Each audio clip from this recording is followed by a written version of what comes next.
alone.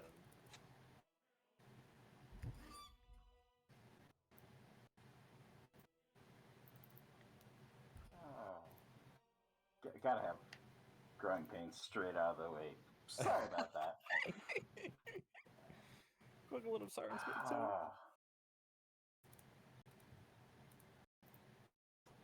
All right. Greetings, viewers. And welcome. Episode 11, Tales of Witternock, Tale of Cybil's Spear, our actual play D&D 5e game. I'm Silver, and as always, I'll be your storyteller this evening. With me are our players, starting with Ernie. Hello, I'm going to play the Green Alien tonight. Dustin. Ohana means family, and family means nobody gets left behind or forgotten. Jeff. You're muted. Oh, I was muted. I'm a Matina tonight. I thought that was a Conrad. Even says my shirt.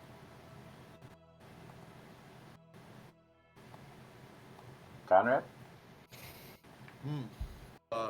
Hi, I'm Conrad, and tonight I'll be playing Salinas, our party's warlock. AJ. Hi, I'm AJ, and it's me, Luigi. And Pope. Hey guys, I'm Pope. I'm playing a Pope, and I play Vault the Rogue. He's a lot of fun. All right. No, we are not a bunch of crazy people who just threw on some random costumes to play some weird D&D. Well, I mean, kind of, but Halloween special, folks. So we're a little bit of costumes tonight. There may be some costume changes as the night goes on as we realize the limits of them, but a little bit of extra whimsy to the session tonight. So, for those of you tuning in for the first time, or if you have missed a session, we'd like to encourage you to check out our YouTube channel that has all of our past sessions. All 10 of them are up there, available to watch on demand, and the link for that is on our Twitch About page. And if somebody wants to be so kind as to throw that in the chat, that would be awesome. And Conrad, we're getting a lot of static off of you. Hey, there we go. Anyway, before we begin, I want to thank Smiteworks for Fantasy Grounds, our virtual tabletop of choice. Little bit of a bonus this week is we do have an affiliate sponsorship sort of type of deal with them. So if you decide to go check them out, make sure you use the link that is available on all of our videos to kick some money back to us to help out. But in addition to that, I want to thank Sirenscape for our amazing ambient sound effects and music, which I hope will turn out to be truly epic tonight. Tales of Witternock, not affiliated with either of these companies other than the use of their products. Which brings us to our story so far. Bulk of the party embarked on this campaign 18 months ago, real time, folks, and has survived a shipwreck, pirates, trapped shrines and temples, necromancers, and lastly a stay in the Dreamer's End Tavern, where they were toyed with by an entity known only as the Dreamer. It was there that they met the newest member of the team, Voltavius V. Since escaping the tavern, they have branded themselves Cybil's Spear and set out as an adventuring party. Their first mission, a low-level escort job for the owner of an underground casino in Six Bells named Honoria. That mission has brought them to Baral, through Maidenthorn, and into the city of Airguard, where the party is now. They arrived earlier this afternoon, have made a few friends at the Night Seal Inn, in particular a bartender, Narcisse, who took a liking to a member of the party, Kiesel, and who subsequently asked them to eliminate a threat in the cellar that turned out to be a trio of oozes that wreaked a little bit of havoc on the party.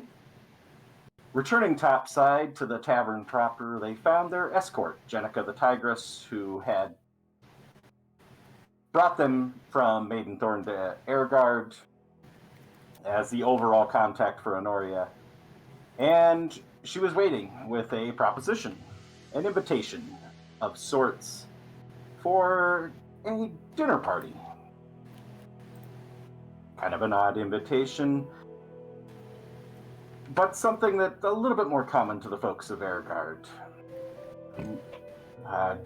Elderly dwarven woman by the name of Lady Kateisha had a regular standing appointment of dinner parties nightly at her house where she would invite individuals, adventurers, other dignitaries, and interesting folks from across the world to spend the evening, enjoy a nice meal, enjoy some nice accommodations for the night, in exchange for stories of their travels and passing along a little bit of adventure to an elderly old woman. Jumping at the chance to maybe stay somewhere that had not been infested with oozes only an hour before, and to get a little bit better meal than steamed pigeon, the party took up the invitation, hopped on their horses, and headed to the other side of town, traveling to the Oidar precinct, where they met up with an interesting, very lavish-looking estate from the outside. 2 stories, many open windows, shutters open, nice warmth of light coming from inside, and the smells of cooking food, the sound of a little bit of music coming from inside as well. And at this point, I'd like to confirm who all is here. And my understanding is Brendel No, is back at the tavern, that is correct. and Cybil, the team mascot dog, is back at the inn as well. They are snacking hard. Yeah, I think that's right. What about gear and equipment? What did you guys leave behind, if anything? I've got my backpack. I'm wearing my suit coat with my cast-off leather armor underneath it. There goes the mask so that I can hear and talk a little bit. So. Yeah, Yorford is just wearing his normal clothes, not his cloak. He left his backpack, so he's just got his hand axe on his side and his great axe on his back. One of his great axes. All right, well, the main thing is I just want to confirm that you guys do an evaluation of your inventory to know what you actually have with you for this session and what you don't have on. I'm going to leave it up to honor system on you guys keeping track of what that is. I travel heavy for a little dude. That's fair. I travel average for an average person, height-wise. Without the wagon, my livelihood is just on me most of the time. About how average is that height? 5 feet 10 inches average. All right. As you guys arrive at the house, pull up out in front, and there are a nice wrought iron fence out in front along the roadside. Places that you could easily tie your horses on. But you notice as you start dismounting and making preparations to go inside that Jenica does not dismount her horse. Is something the matter? No.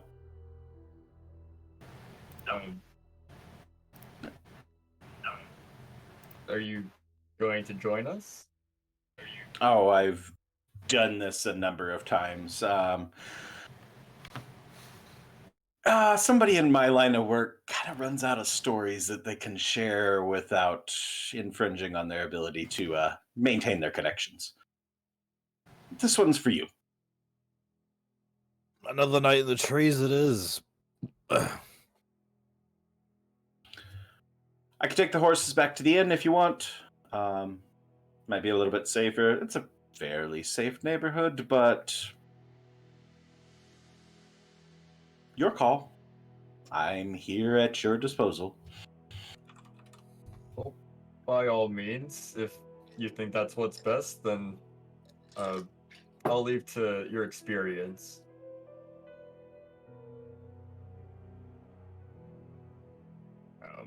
I guess the rest of us will head on inside. I have a question. What's the weather like? It has gotten colder. You kind of noticed that as you guys were nearing the end of your journey that things were heading downhill temperature-wise. There's a good breeze that seems to be picking up a little bit as the evening wore on as you were traveling across town. Good amount of cloud cover, not much sunlight as you're nearing dusk.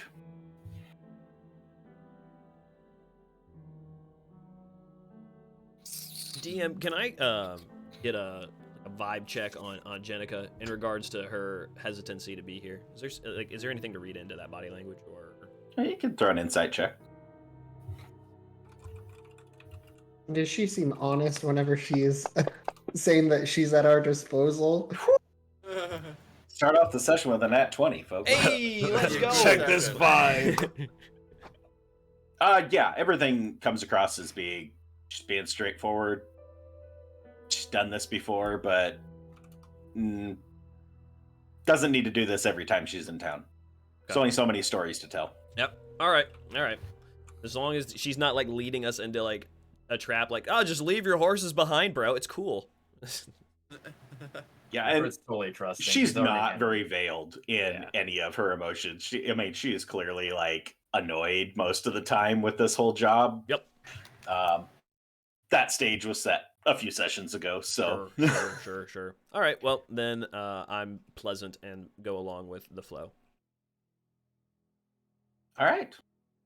Everybody heading inside? Knock, knock, knock, knock, knock. I am knocking on that door. Ah, We'll throw some sirens From all sides. Check for traps. All right.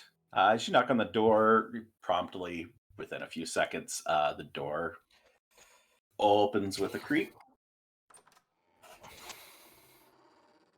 And a large 8'2" approximately tall giant male.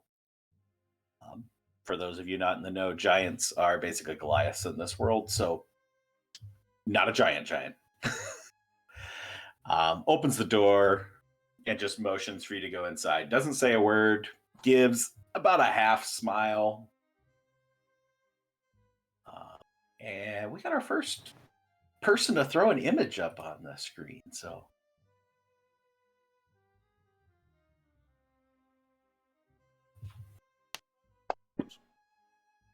oh, you baby face. Look at that guy. All right. He just holds the door open, motions for you guys all to enter the house. Do you all enter? I enter. All right. Does So he have you his guys walk weapons on him? in. Does he make eye contact? All right. Well, first question, Pope. Weapons. Vault. Yes. Weapons. Nothing that you can see. Okay. If you want to make a perception check to try and spy any, you can do so. If it doesn't Eye slow contact? things down, yeah, absolutely. Okay, and then Kiesel, your question. Eye contact.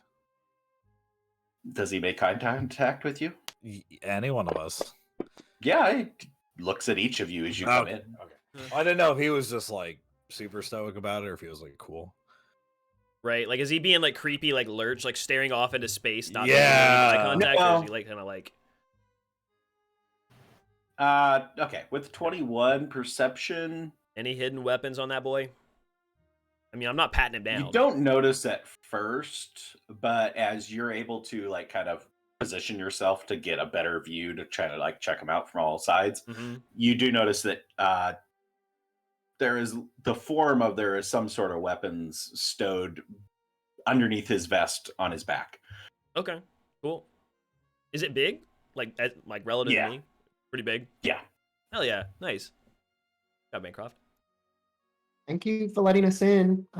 Is it drill says we all just gonna walk in. And he'll just motion over to the other side of the room, which map time. And then we'll do description. Map may take a little bit to load up. I gotta say, Bancroft's looking pretty dapper though. At best. Is that like a fine material vest? Is that like a cotton vest? Is that like Leather. Leather. Yeah. Hmm. He's a working Don't man. go home without it. Leave home without especially it. on these. Oh yeah, he's got that leather on. You know what I mean? He's got that strap. All right. Vault, we're going to kind of put you towards the front here. Sure. I'll be second. I'll put you guys out here and then you guys can reposition however you want.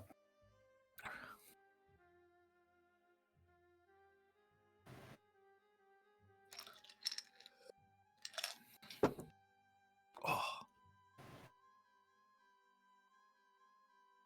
This is a fancy little building.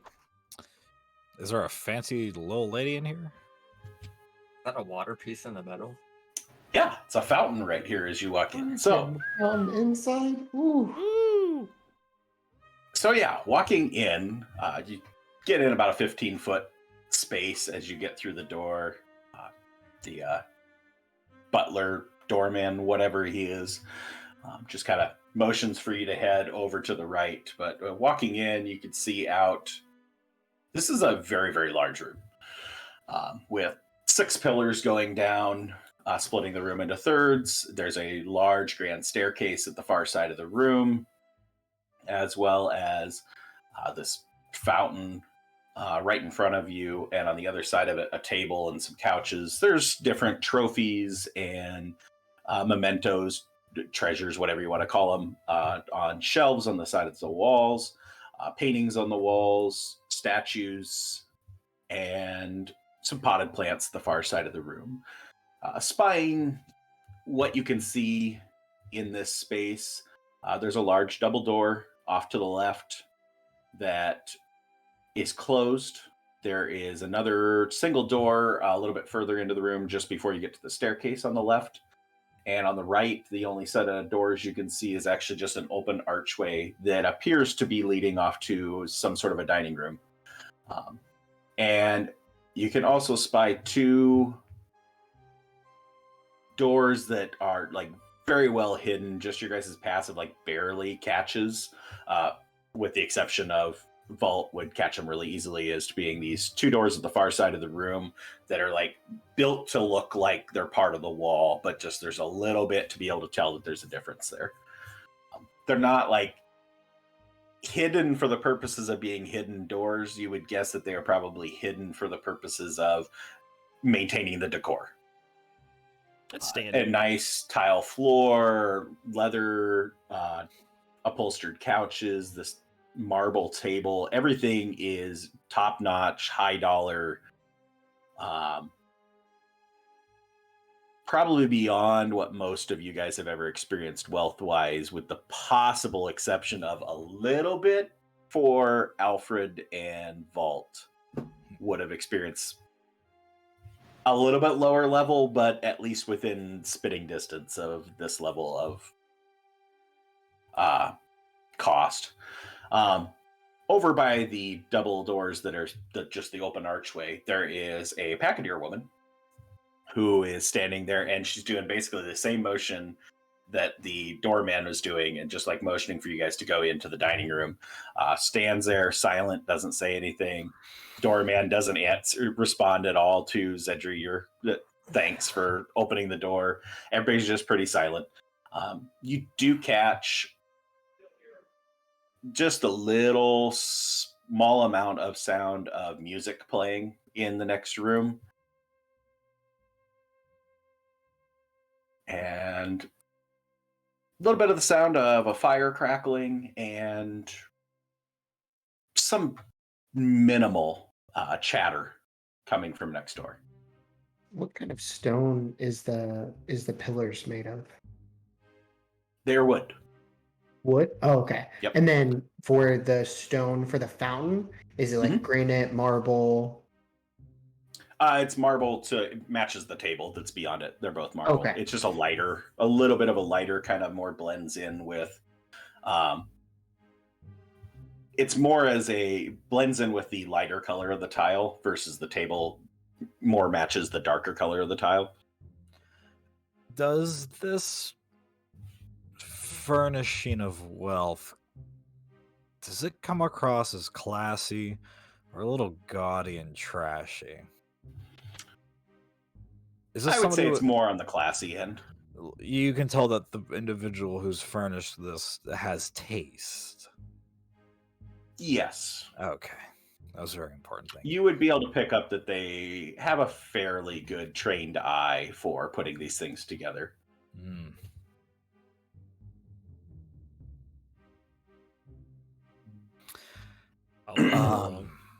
The doorman just kind of clears his throat and again, puts his hand out. Oh, yes. Indeed. And I will keep the party moving. Yep. As he's watching this goon over, oh wow, is that Marvel? Holy shit, Pedri is tracing his hand on the fountain as we go. Ooh. I want to stay kind of behind Kiesel, and as much as possible be kind of out of line of sight and diminutive. I don't want to be in front showing off or anything. Okay. Not a full hide thing. I'm not trying to hide away, but just inconspicuous as possible. Who do I see over here? I see two individuals through this doorway. Yeah, as you reach the doorway, looking in to see the dining room set out with 9 place settings. There's a hearth, fireplace back behind, some topiaries and potted plants in here, a nice wood floor, and this big long banquet table with 8 seats at it, despite the 9 place settings. And on the far side of the table, there is a female catfolk and a female elf that seem quite chummy with each other, as the catfolk is just kind of they're leaning together, even though they're in these 2 separate dining room chairs. And as they spy you guys coming around the corner, just you can see they're chuckling a little bit. There's a little bit of a giggle and a little bit of just, chatting with each other, whispering in each other's ears. They don't give any regard to you, though. Are these the only individuals in the room that we were being pointed to? Currently, yes. Okay. Then I will... And the packeteer woman would be just standing here next to the statue at the doorway, just holding her hand out. She's dressed in pretty much what you would expect as a maid's outfit, except for green instead of black, a very dark green. Okay. Well, I'll walk up to the 2 giggling gals, even though they don't seem to be paying attention to me. And are they just keeping to themselves, or are they making eye contact? They look at you and then whisper to the other one, while the other one keeps their eyes, and then they just keep on alternating back and forth as to watching you guys as you come in, but not maintaining long-term eye contact. I'll just, as I'm walking into where I think this is where I'm supposed to be, I want to look at them and just go, "Good evening," and I'll make my way towards this kind of front. Actually, this front seat right here. Okay.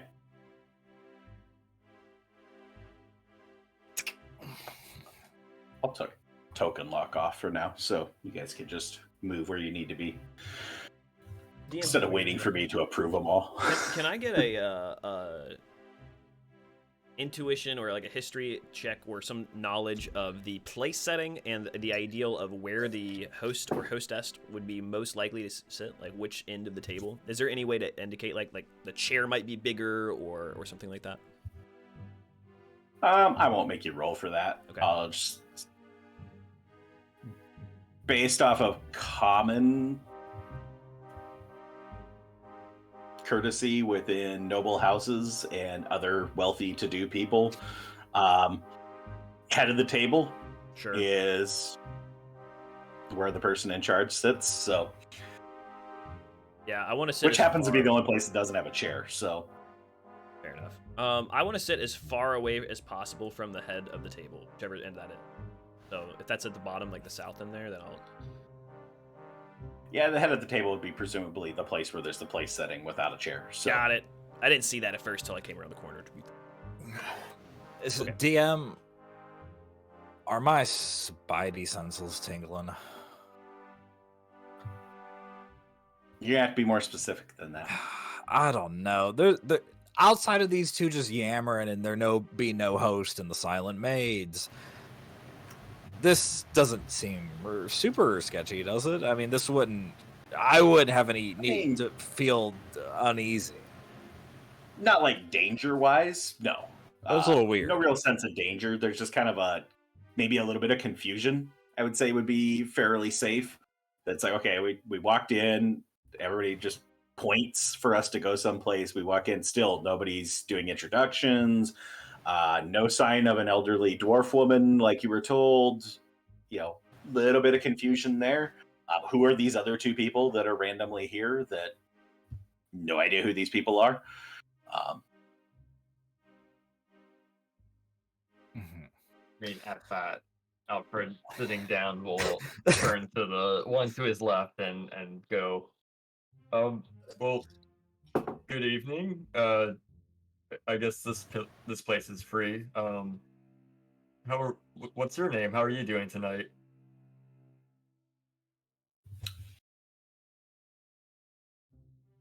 You must be the rest of the guests. She puts her hand out, just like hold it out for you to do something with it. We'll see what you do, but name's Kateisha, and you are. My name's Alfred Yates, and he'll take the hand and give it a kiss and just be at that. Mr. Smooth. Oh, He's at least trained. is that a noble name? You might know Yates. I don't know Yates, but I mean, should I know Yates? Would you like to know Yates? I'm always happy to meet new people. This is my friend Z. We're here together as the rest of you, and just like kind of again surveying all your whole group. It's like the rest of you all. Here's a party. Are you here to tell stories as well? That is the understanding. Yes. So then, yes, well, we'd be all on the same page, I believe. Right. These are the Yes. rest of my compatriots. Hello, my name is Salinas. 6 of us are a adventuring group known as Cybil's Spear. Oh, you have a name and everything. Well, I mean, it makes the paperwork easier. You know how it is. We don't do anything with names. We travel together, take on what comes our way. This seemed like a nice setup. Get a free meal, free night stay, take in the sights, meet somebody who might have some connections, I suppose. Intelligent. This is your first time here? I'll kind of look And around Chris everyone basically else. to the whole table, whoever Yeah. wants to answer. I've never been here before. This is all new to me. This isn't my typical part of the world, to be honest. As for everyone else, I think this would also be maybe a new endeavor. You frequent mansions at all?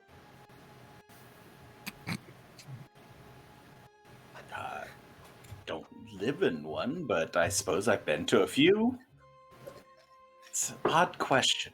It's a really nice place. I mean, even the fireplace. And looking over at it, does does it have like a clean burn to it? Like, is all of the smoke like venting upwards, or Yep. is there some that's kind of? It's got a moving full off? chimney going, good flue. Everything's funneling out at the moment. So Okay. Yeah, that's a really nice fireplace. fair. I'm Zedric. Nice to meet you. Oh, So, you caught all our names, right? Kateisha Z. what brings the two of you through here? I mean, I can't imagine you stopped just for a free meal and a night stay. We go wherever the will takes us. Happened to be in Airguard, heard about this, decided check it out, free night stay. So you two like drifters. It's a little bit. Like to think a little bit better of us than that, but I I mean, suppose fair enough. Wanderers, drifters, you know. We have a people walk nomadic barefoot in- lifestyle, I suppose. Yeah, you walk barefoot indoors. It's no, I understand. I get it. Cecil, I always walk barefoot indoors. No, it's a metaphor. Yes, About wait, that did you time. not take your shoes off? I didn't know you two wore shoes. Cecil and Salinas, you kind of like notice some movement behind you. The rest of you are actually able to turn and see as you see the butler pushing a wheelchair into the room, in past you. Cecil, there's a little bit of a, you scooch in a little bit. Yes. Pushes this elderly female dwarf to the end of the table. And let's meet Lady Kateisha. Ooh. Ooh. Oh. She does not Also- look threatening at all. Also clean shaven. Actually, Dwarves in my world do not have the beards, so Oh, okay. Never mind. the females don't. Males is just the same as any other race. But anyway, Lady Kateisha's looks very up there in years. For those of you that have knowledge of dwarves and know age-wise, they typically live average life expectancies around 200 years. So she's likely been around the world and seen more things than all of you combined.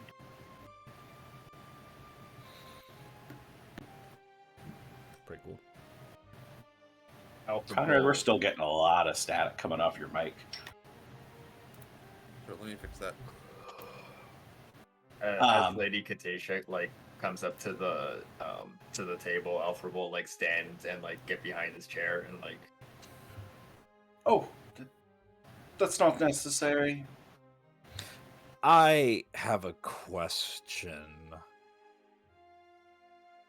regarding world building. That's not crazy that she's in a wheelchair, right? That's not like some sort of artifice or contraption to my eyes. It's like, oh no, that's a wheelchair. I mean, do you see a lot of wheelchairs? Probably not. Not a very common contraption to see. If you are not of moneyed birth, you ain't probably ever making it this far life-wise. Unfortunately, let alone That's to just- have the accessibility to raw materials to be able to metallurgy up. Okay, I got you. And you don't necessarily wouldn't get a vibe straight off as to whether this is something that she's been in for a long period of time or whether this is just old age infirmity. I'm used to my old people using crutches, so it's a little weird. Definitely get a grandmotherly vibe off of Kateisha as she's wheeled up, and she's just kind of a little bit slow. She's pretty withered, liver spotted, well on in her years, but she's got the nice friendly smile and seems to be in really good spirits and excited that there's all these people at the table, and just you can sit down. Thank you for coming.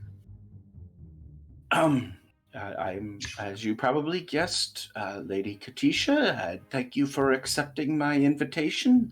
Come spend some time with me here at my estate. And I suppose a little bit of introductions to start off. This is Bancroft. He is my trusted companion and takes care of things for me around the house. You'll see my maids will be around throughout the evening. Suzu and Neely and Vala and Jax, they'll mostly kind of stay out of the way, but take care of things food-wise and whatnot. And anyway, about why you're here, because I'm sure this comes across as a little bit of a strange offer. But I have lived a very full and long life, and spent a good amount of time as a dignitary, envoy, diplomat for the Kingdom of Valmar in my youth, you might say. And through my travels, really enjoyed hearing tales from folks as I travel to all around Old Morrel and Winternocht as a whole in my duties to the Kingdom of Valmar. And after a good long while, I was presented with a situation where retirement seemed the best course of action, and chose to make my home here. Ehrgard had been a town that I had visited in my past. I enjoyed the scenery, the climate, the people, the culture, the Bramblethorn, the Granite River, Ehrgard Lakes, the Granite Mountains. All these things were quite appealing to me, so this is where I chose to set down my roots. Roots seems like an odd way to put it, but it's set down a home. Built this home at that time, and have tried to... It's a bit cacophonous when you're in here alone. A little bit lonely. So I took to holding dinner parties on a nightly basis to bring a little bit of adventure to my life, keep things exciting. Since I couldn't do as much travels as I had done before, this seemed like a good situation.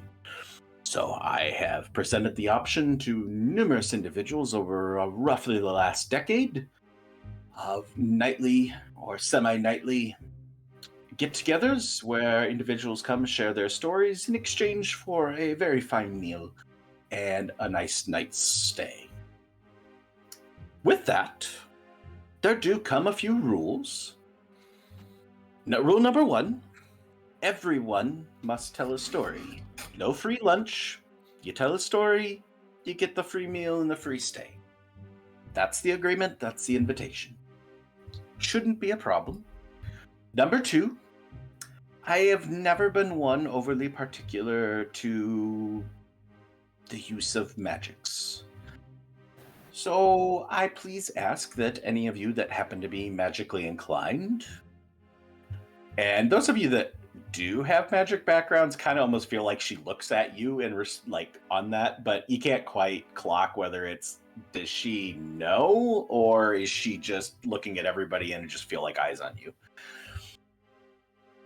I would just ask that you please refrain from the use of magic while in my home. Rule number 3. You have free reign of the house. You are permitted to explore, take up enjoyment, enjoy all of the facilities here. Food from the kitchen, drink, whatever have you that you're interested in. The only limit to that is please do not go beyond locked doors. Please do not pick locks. Please do not magically unlock locks. Again, rule number 2 and rule number 3 being broken there. Anyway, 3 simple rules. I ask that you follow them, and we will get along fine. On that note, why don't you introduce yourselves to me? We'll start with you, my young human friend. Seemed a little bit heavily armed for a dinner party, but what's your name? My name is Kiesel, and I am a little bit heavily armed, but I think that's just the nature of the job. Fair enough. Please refrain from killing anybody here. If you can, I would appreciate it. I will only kill somebody if they give me a reason to, so I usually find it very hard to have a reason. She gives a little giggle. I'll wink at her. I'll wink at her. She gives a little giggle and kind of looks to Bancroft, like shrugs her shoulders. You, we'll continue on down the line. So, Salinas, you're up. My name is Salinas Wintergrove. It is very much a pleasure to meet your acquaintance. Voltavius? Hello. Pleasure to be here. The name is Voltavius V of House Varhid. Is that 6 bells? Have you been? Many a time. But yes. Quite. I'll just like smile. Just continue on around the table, folks. I am Jofrider Torsten's son. I am out of far north. My name is Cicatrius. I'm from Ashmain over in Alcaria. Thanks for having us. Good You're evening. very welcome. Good evening. I'm My Alfred A. proper Yates. friend. Yes, proper, very. Alfred A. Yates of the Arbor Flame. Pleasure to meet your acquaintance. Pleasure's all mine. And last two, you've been here a little bit. Got here early.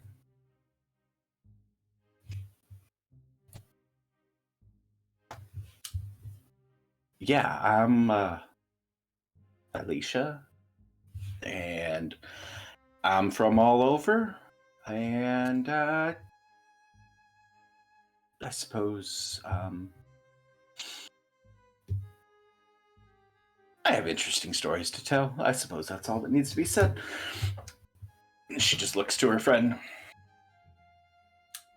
I'm Z. A bit of an entertainer. I see you already have a nice little quartet over there playing, which, by the way, there is a quartet playing in the corner. But that is my trade. I play a little bit of the harp when the mood suits me. But I can tell a fair tale as well. Hey, DM. Just to be a dick, can I hear all of the members of the quartet? Yes. How's their tuning?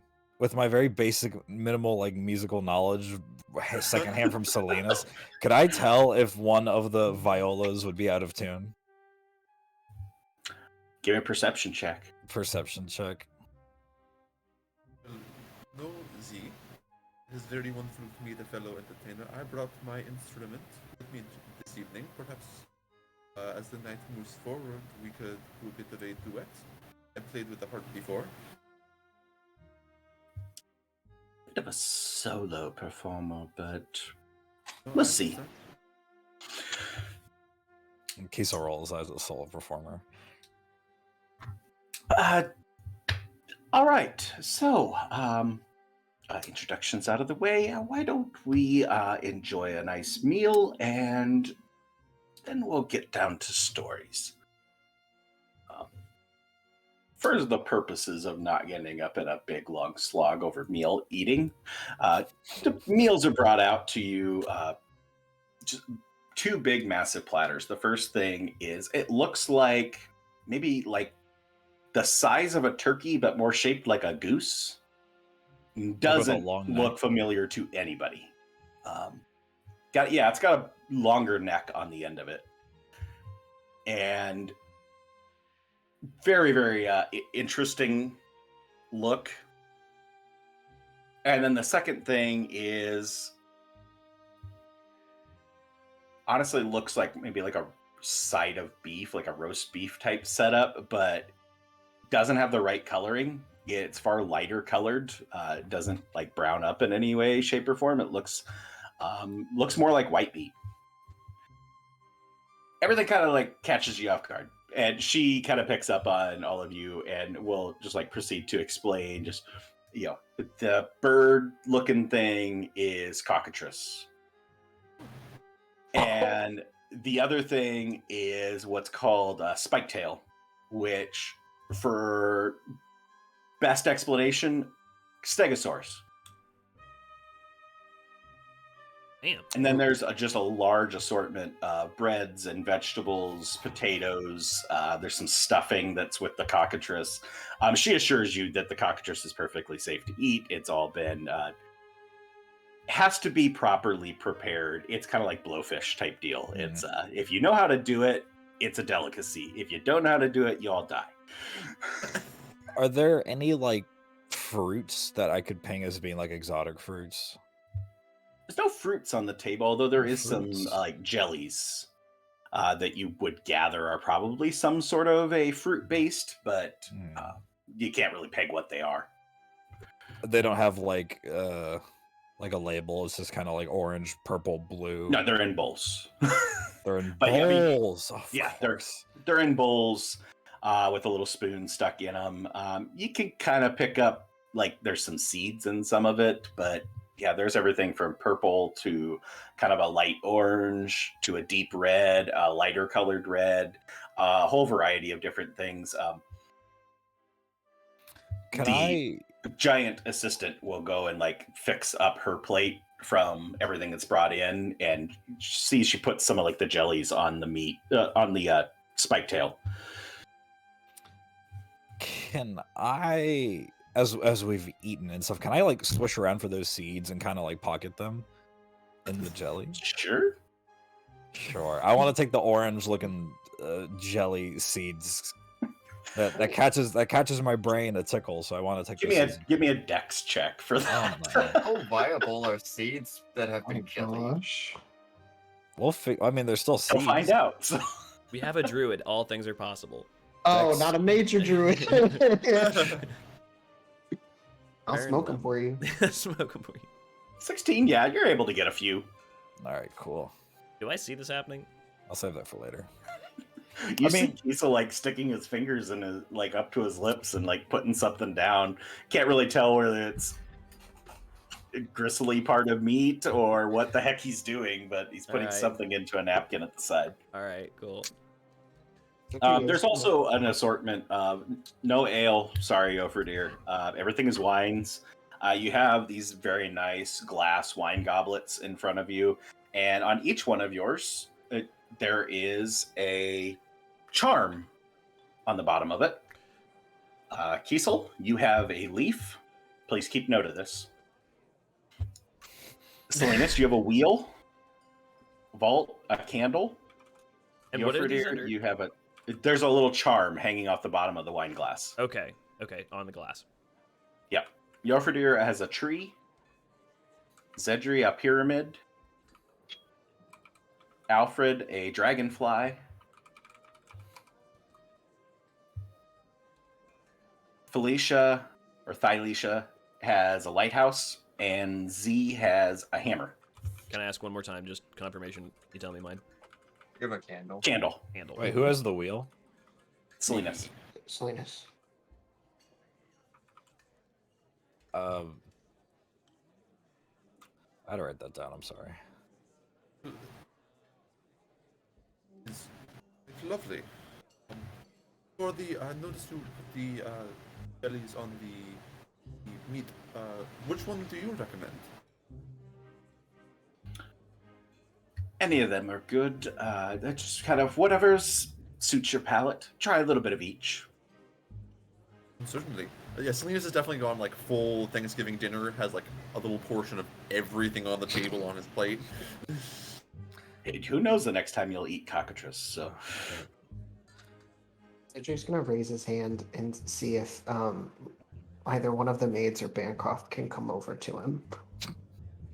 The Packadeer maid that had kind of showed you in the door comes over. Yes, can I help you? Yes. Okay. So here's the deal. I'm a little bit of a vegetarian, and I'm not quite sure what exactly we're working with. So I'm really sorry, but can you just kind of walk me through like some of these things? Because I do want to try it, but I just the cockatrice. Yeah, no, that's not really for me. Yes. Any of the vegetables, the breads, and all that stuff should be fine for someone with your particular palate, particular dietary restrictions. You could try the jellies on the bread, I suppose. They're all fruit-based. The only things with the meat are just the meat. Okay. I appreciate it. Thank you. The jellies, which one's your favorite? Oh, I don't eat. I don't get to eat this stuff. Oh, what do you eat?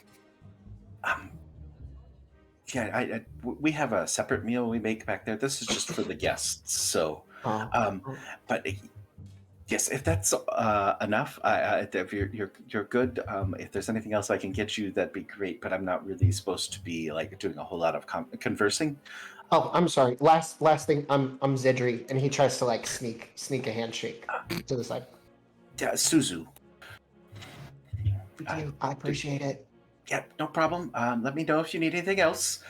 And she just kind of like bows and like slides back, and then goes back out the door, which you notice that there is a door to the far end of the room that presumably heads into the kitchen based off of the little bit of noise you can hear from there. Is it a swing door or is it like a classic kind of like It wooden actually door? clasps. It's a regular door. Okay. Is there a way to catch any brief view as she goes in, as to like maybe what the area beyond looks like? Yeah, as she steps in, you know what? What would be easiest? We'll just open the door for a second. Whatever you can see.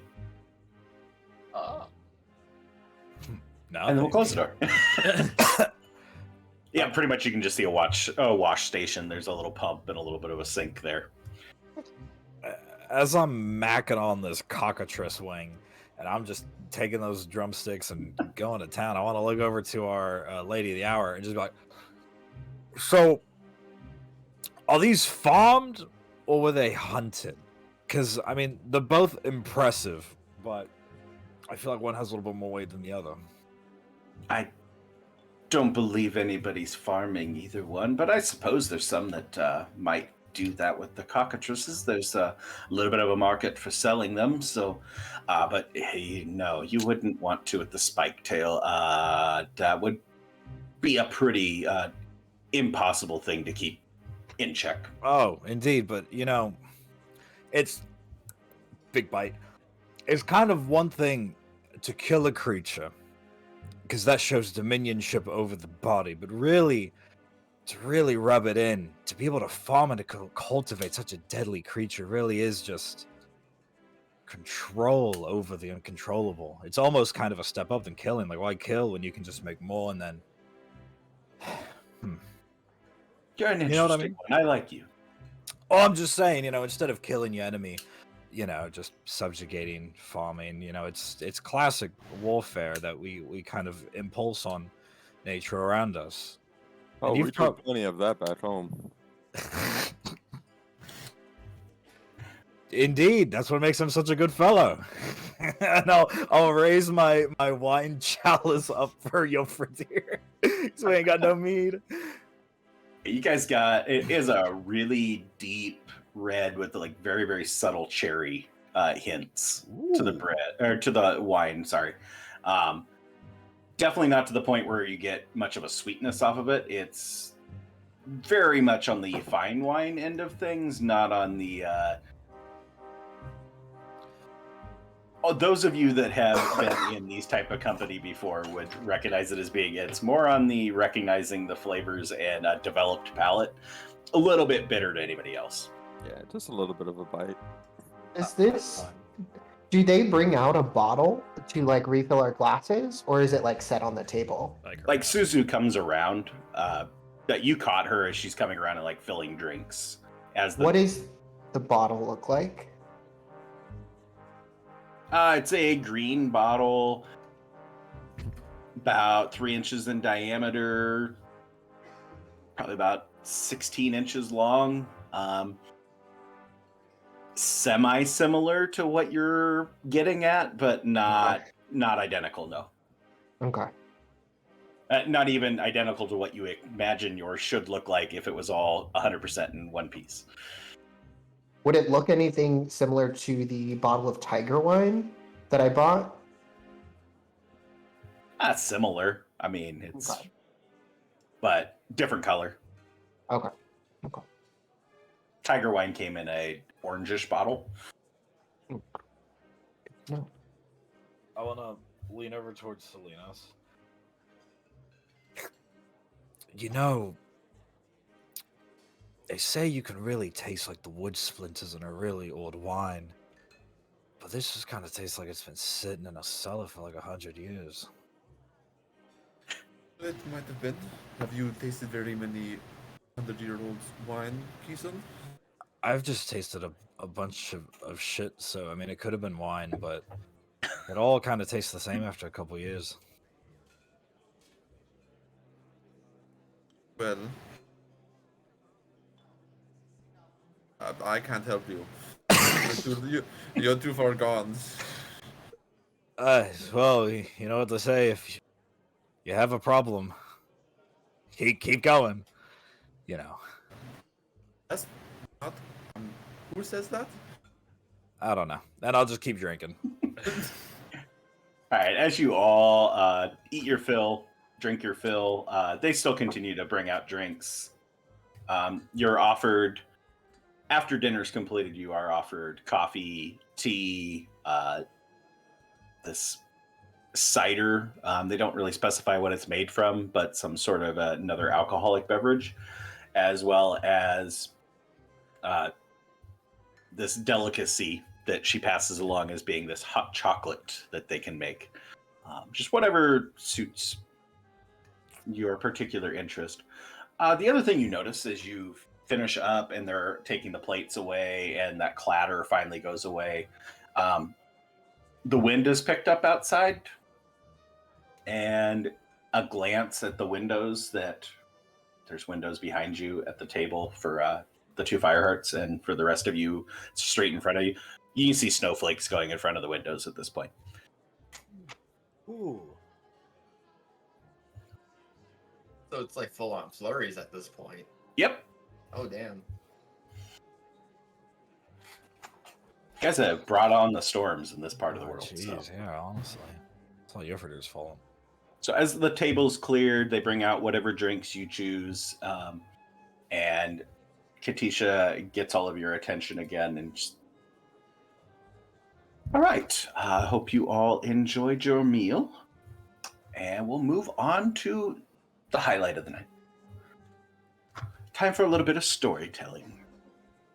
And you know what? Stitch, roll me a D8. Oh.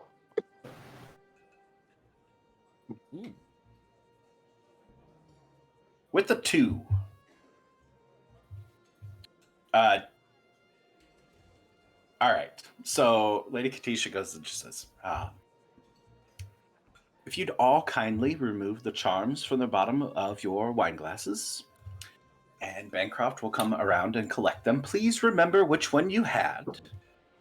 And Bancroft just walks around. He's got this little wooden box about 8 inches wide, 4 inches deep, and he just like opens it up. It's velvet lined inside, and just like holds it out for you guys to each place your charm in one by one as he goes around the table. And as he reaches and picks up Z's at the very end, he goes and he closes it. He gives it a couple shakes left and right, a couple shakes up and down, and then he just opens it a crack for Lady Kateisha to reach her hand in, and she pulls out the wheel charm. All right, whoever had the wheel, you're up first to tell your tale. Dazzle me with your prior adventures. Well, that I suppose that would be me. Lovely. I will start us off strong with a tale from my previous life, from before I was with this group. I was traveled with a group of other entertainers in Gloria and Averia. And on one of our trips in the mountain pass, in between the two countries, our caravan was set upon by thunderbirds. Terrible storm was whipped up. We're diving in, trying to almost pick people up on the shoulders and carry them off up in with the high cliffs, and those of us who could, right? It was not me. I was still a very young child at the time. Got out the weapons and was trying to hold them off, and we were losing pretty badly, to be honest, until we finally managed to get our leader out front. She was a very powerful witch, very powerful magic user, and she managed to throw up a dome around the whole group, and it was amazing seeing the rain suddenly stop falling and the lightning and claws flashing off. So much you could see it almost glowing, and then it was an amazing sight. And then all at once she seemed to let out a flurry of ice, and it wholly iced over the wings and tail of one of these giant bird monsters, and it crashed to the ground, dead almost instantly. And he simply said up into the storm that if the rest would be ever so kind as to leave us alone, that she would not do that. She would not do this to the rest of them. And quick as a shot, all of these creatures flew back up into their nests, and we were not bothered for the rest of the 2.5-day journey across the mountains. It's a lovely story. I gather maybe you're a magic user yourself? A bit not quite as advanced as our leader Fiona was. I see. All right. Well, she goes and reaches her hand in to go pick the next name out. So, Salinas, roll me a d8.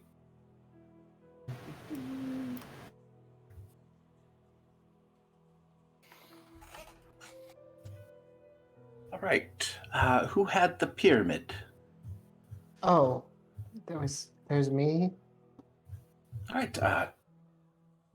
Cedri, please share with us your tale. Okay.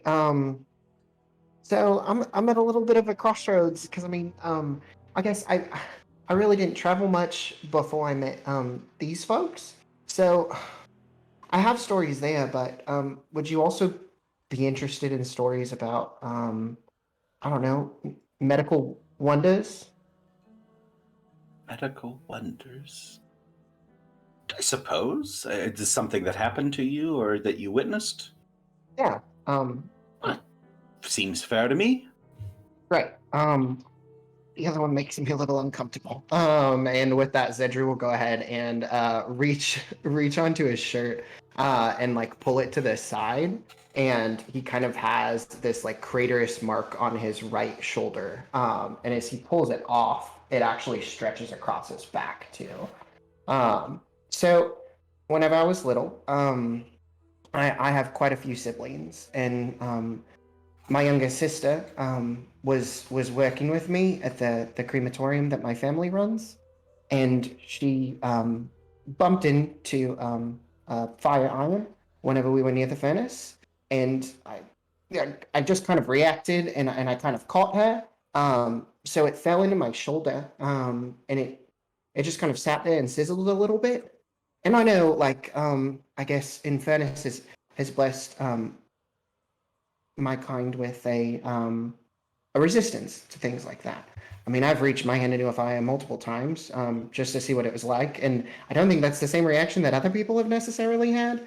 But irregardless, I was leaned over my sister, and it sat for maybe a few minutes. I wasn't exactly counting the time, but it pushed through my skin to the point where it sizzled through quite a few layers, and it left me with this deep scar.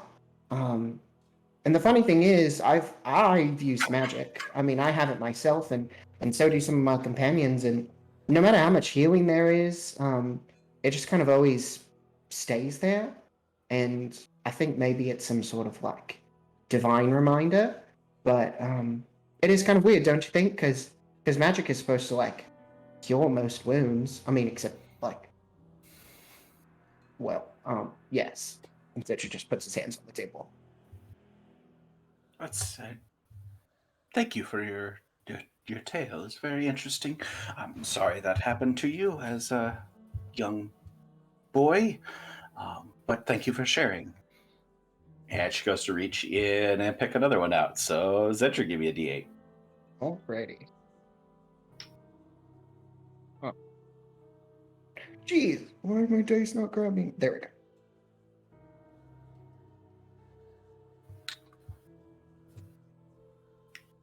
All right. So who had the candle? And Vault will like kind of like straighten up. He's got his whole bag on his chair because there's enough space for both him and his bag. So he's kind of like rustling, kind of like sits up. That would be me. All right, regale us with your tale. Well, I have a tale from Six Bells. It's a story from just no more than 2 months ago. I took a job during a bit of downtime, actually, from our adventuring with two of the members here, Salinas and Kiesel, and it was our job to destroy a revenant. I don't know if you're familiar, but they are creatures of... I have heard. The creatures of malevolence and hatred. Someone who has unfinished hatred in their lives sometimes will carry it beyond the grave.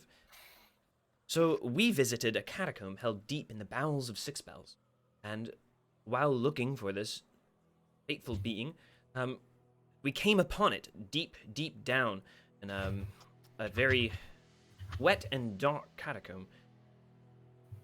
I found it and made a lunge to stab it in its dark heart. Unfortunately, my blade got lodged inside where the heart should be, and the beast did not go down. With a single stroke, it cast me down to the sewage at our feet. As my eyes and vision darkened, I could see my compatriots here, charging courageously. I'm not sure how long I was out, but not too much later, was brought back from the brink of death by Salinas here. And in the end, we were victorious. We were able to defeat the Revenant and make the city just a little bit safer. That is truly admirable and terrifying, I'm sure, for you in the particular situation. Quite. All right, and she goes to reach in. Vault, give me a D8 roll. Sure. Ugh. It's a 6. I would be down to like a D4 by now.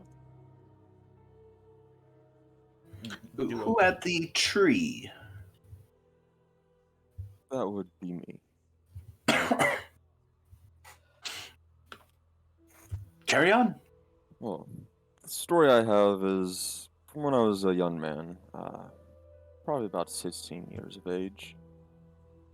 I left my home, I just sort of to prove I was able to survive on my own. It was beginning of winter. I headed out towards the mountains in Torthland, towards a hunting cabin that me and my family have used frequently. Went out with minimum supplies, some furs, this handouts I carry with me, a few things.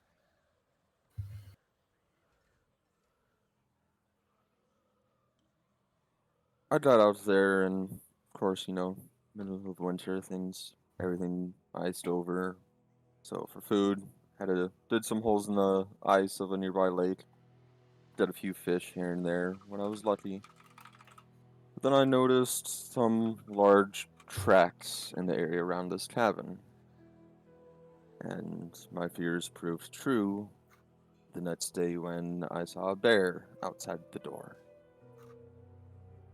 It sniffed around for a bit before wandering off.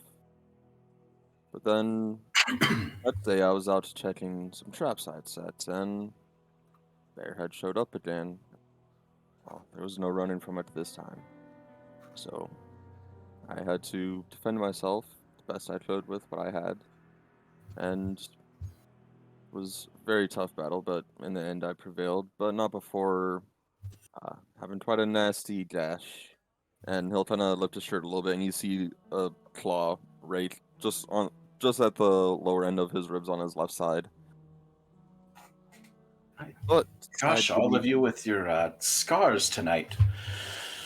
I did eat well and have a new, very nice warm fur after that.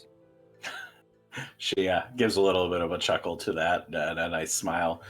And then she just coughs.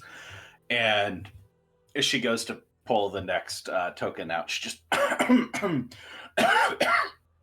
starts coughing, like just gets up in this coughing fit, just reaching for a cloth and trying to find something. And Bancroft hands her a little bit of a handkerchief and takes it and just starts coughing into it.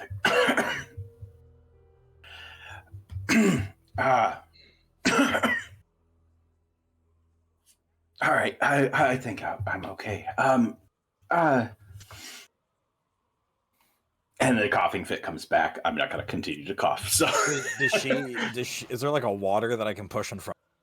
she has Bancroft's got her glass and just can tell that she is just like in this convulsing with coughing. Yeah. Just Vault, you would be the only one that picks up on this. There's some blood on the handkerchief after she gets done coughing. Yeah, I was gonna ask about that.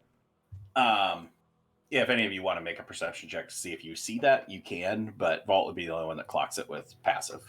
I would like to perceive that. Yeah, I'd that's like to know a what she is. very classic. Nope, thing. Teasel. Are Z and Alicia doing anything in response to this? Like, do they have any reaction? Give me an insight check. No one sees. You'll forget Oh. to give a fuck, bro. after I give my.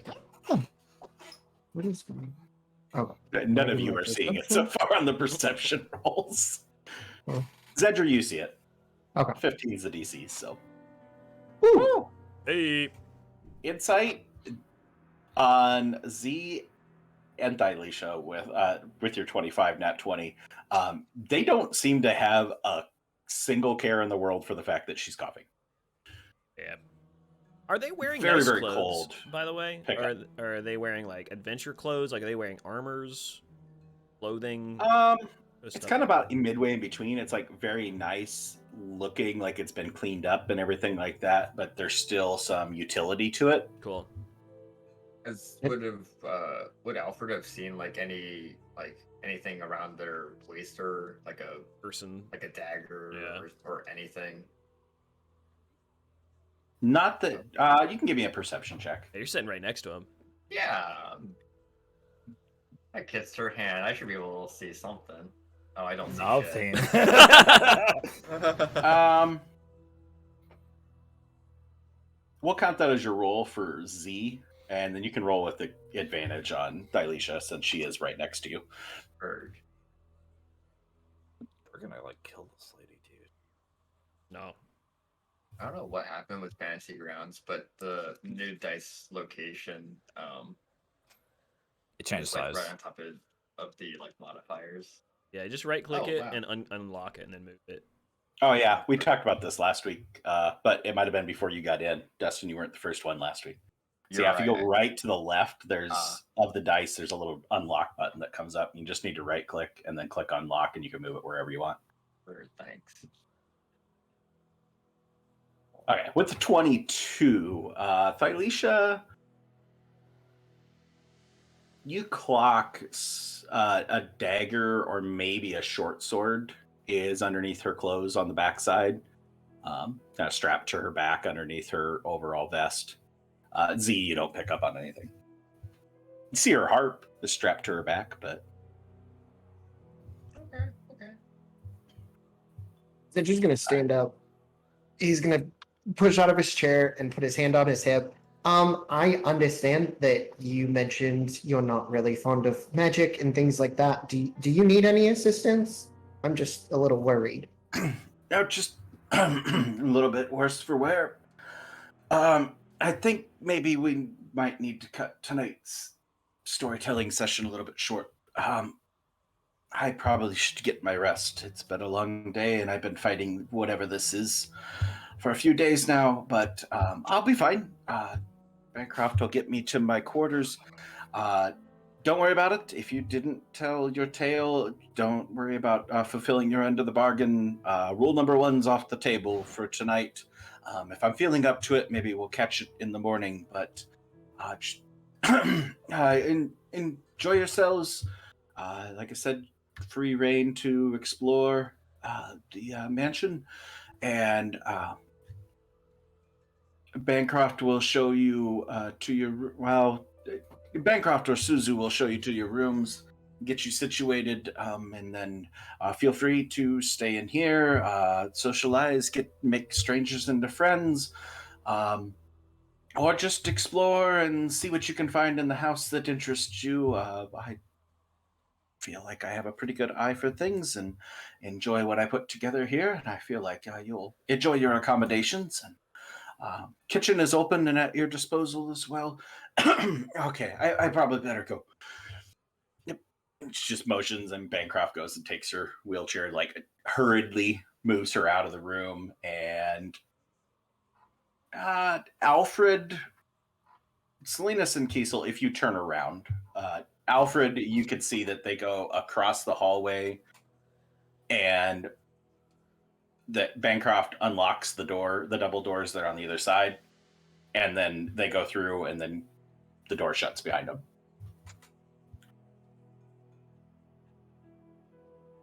Oh,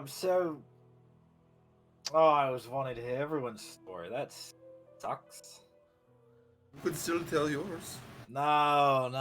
It doesn't have the same weight. Then I just see some guy talking shit. I really wanted to hear what, and I'll kind of reach over to across the table. Yo, two deal.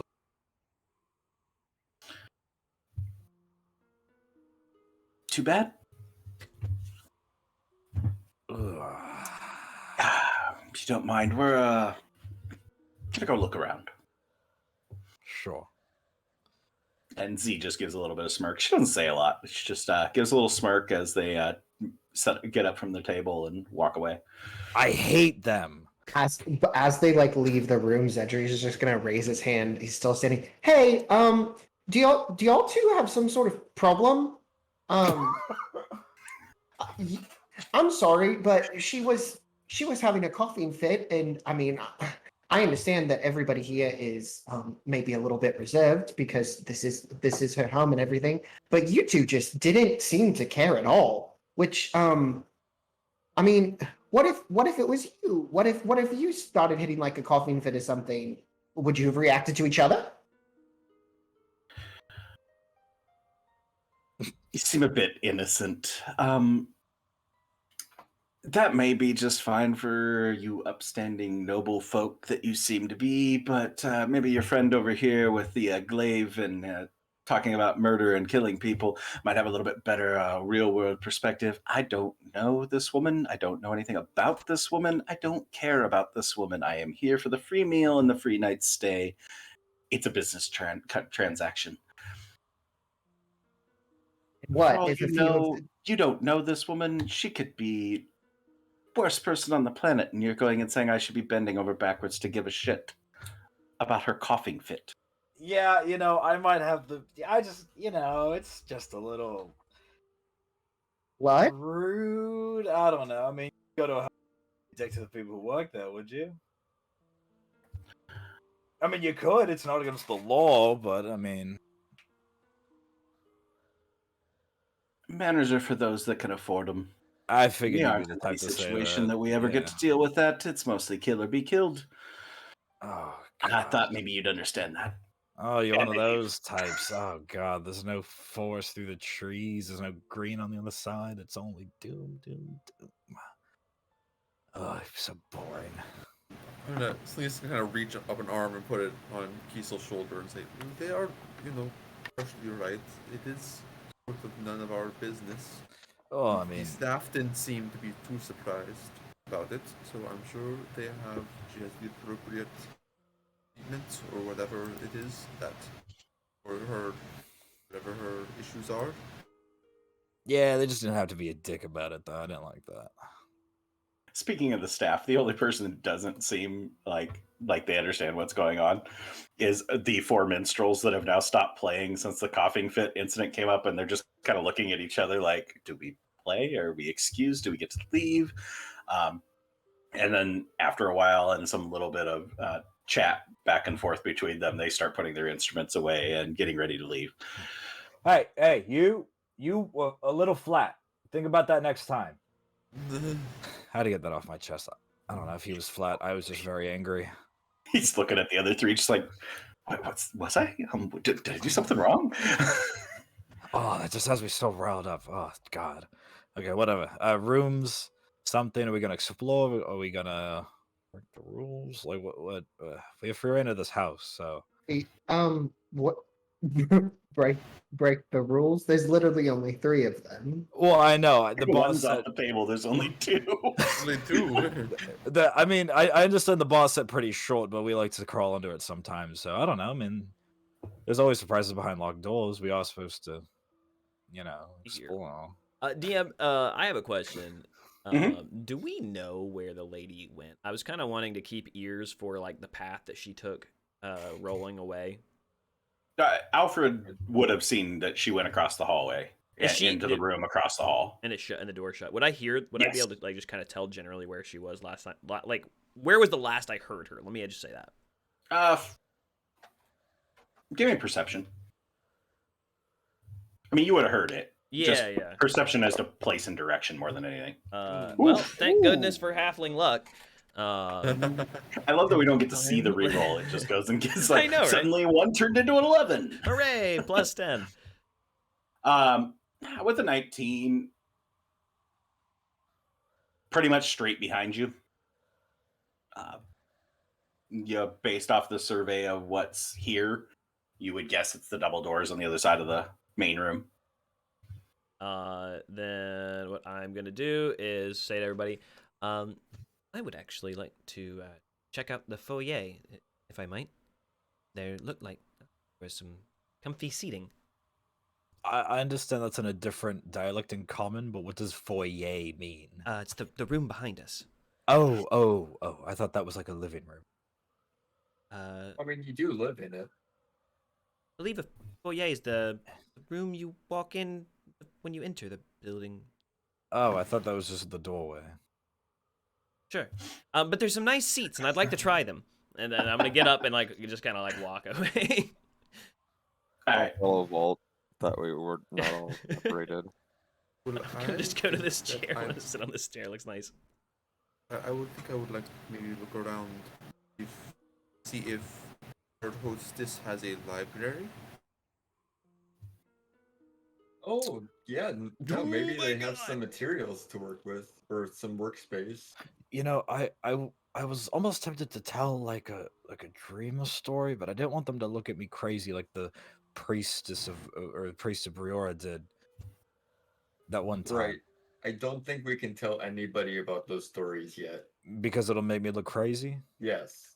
Okay, that's what I thought. I was going to tell a different one, but maybe she might have some insight. But I'm not. Speaking of stories, do we all have large like gashes across our chests? Is that a running theme amongst all of us that we never realized until now? I mean, are you looking to get some more? Our buddies. No, I mean, my kind of big scar thing is on my back, not on my chest. You know. Oh, okay. You had to be different. What do you want from me? It's right here. To his credit, he has one, but I actually don't think I have any scars. Maybe like a nick, but nothing, not like a gash. Alfred, do you have one? Yeah, actually, and he'll like pull down his shirt, and there's like a large like gash sort of slash, like in his collarbone-ish area. Oh, what the fuck? That's gnarly. What the hell happened? Was that your story? Yeah, actually, I was, all right. Well, I think it was like a year or so ago before I met y'all, and I don't want to. I guess I won't take up too much time. I kind of want to go explore as well, but there's these like weird lizard type like things called grapple horns, and as the name implies, they have quite a vicious horn. Um, that I was on the receiving end of. Oh, my story's going to be a little bit more depressing, so I'm glad I didn't get to go. But that's pretty gnarly.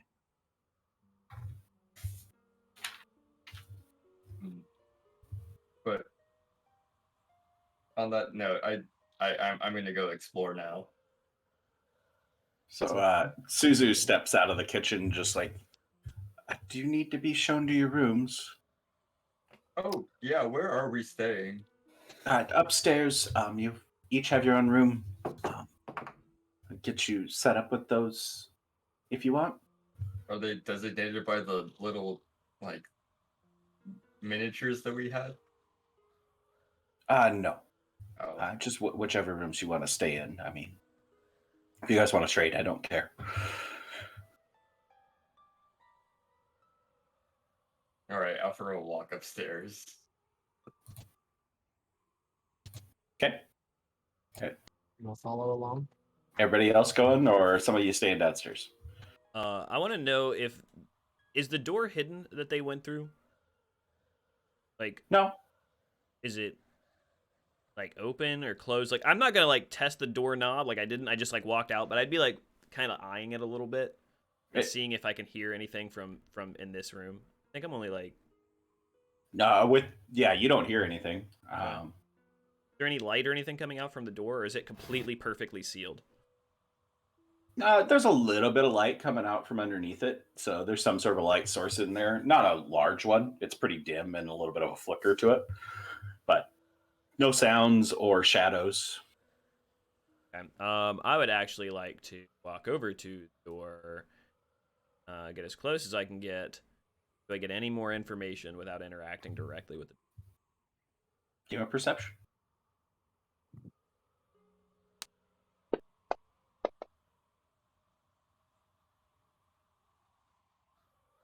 An 18.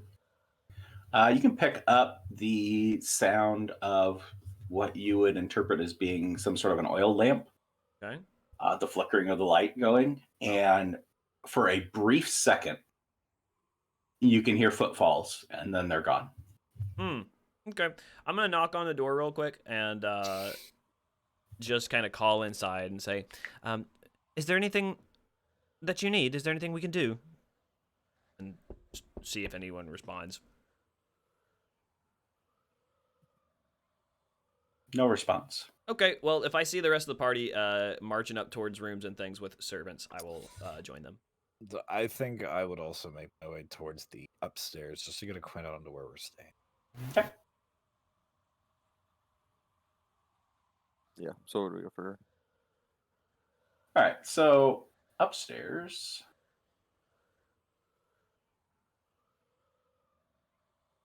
Share the map, which is going to be all black for a moment.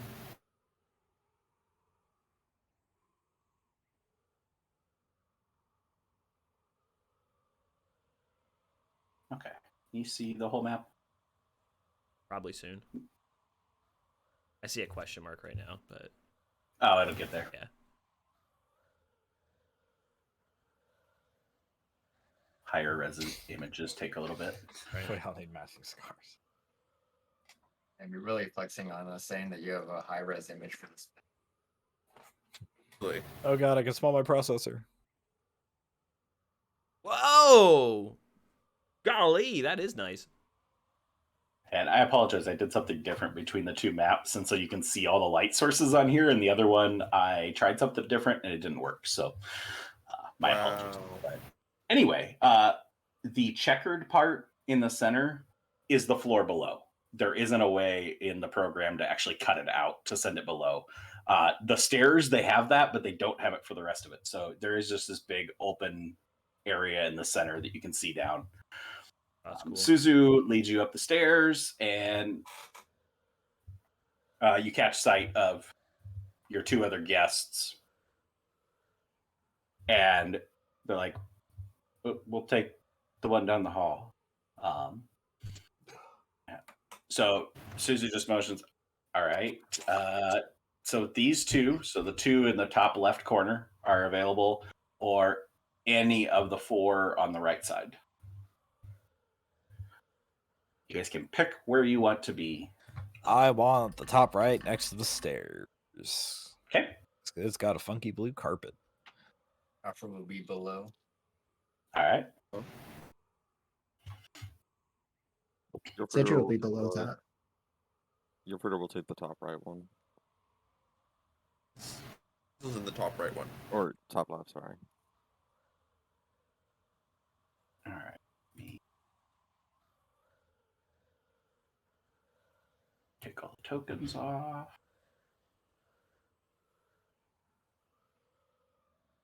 All right. Kiesel, you're going up here. Yes, sir. Alfred, the next one. Usually. Who was next after that? Zedri. And bottom one? Or bottom right corner. Take that. Okay. And that leaves Jofridir and Vault. Who wants which in the top left corner? Yofordir had top left. Okay. Am I correct on that? Yep. And I'll take what's that? One below it, I guess.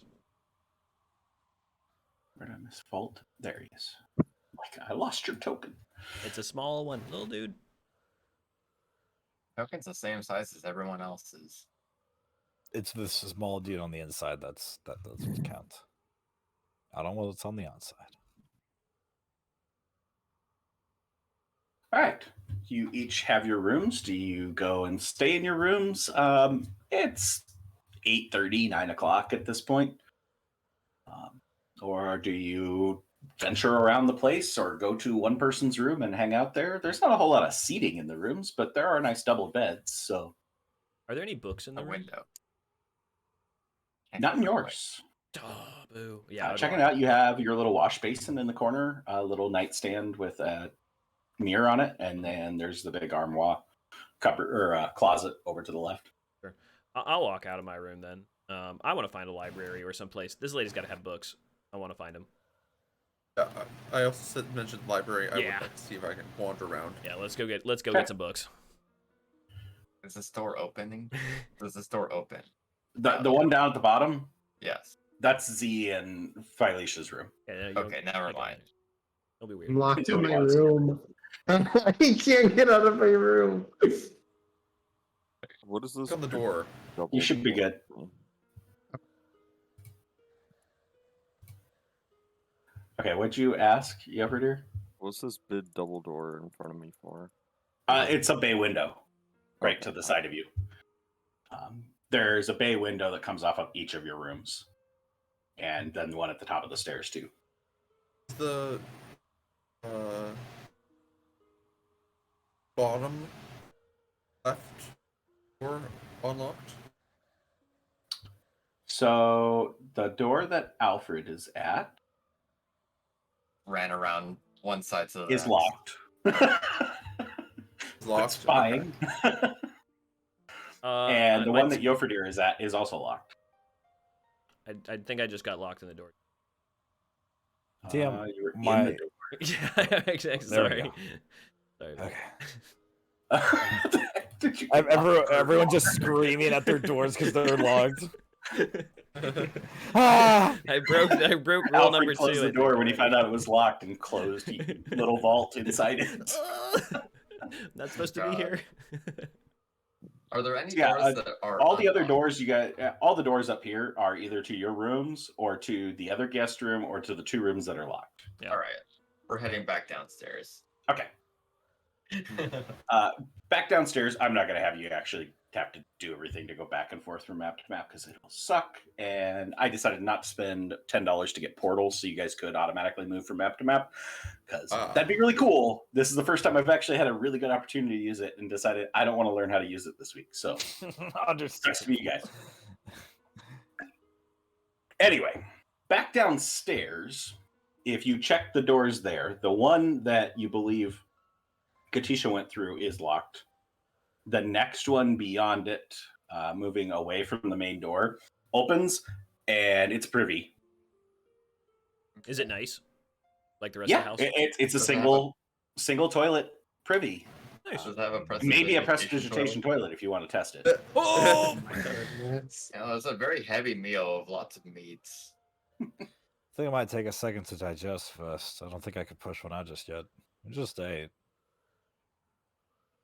What The about other two doors that are at the far side, the ones that are kind of hidden, yeah, the kitchen. they open up and lead to just a hallway at the back end of the building that opens out to windows, and then there is a door to the outside. Presumably, based off of its proximity to the kitchen, it's 10 feet away from the kitchen door. Because there is a door at the far sides of this hallway. One leads to the top left corner, one leads to the top right corner. Top right corner being the kitchen. You would guess this is probably the service entrance for dropping off deliveries and whatnot. And top left corner, don't really know what's there, but as you get over to it, it's not locked. It's up to you whether you want to go adventuring in there or not. Unlocked. It's allowed. It's not against the rules. Somebody going? Yeah.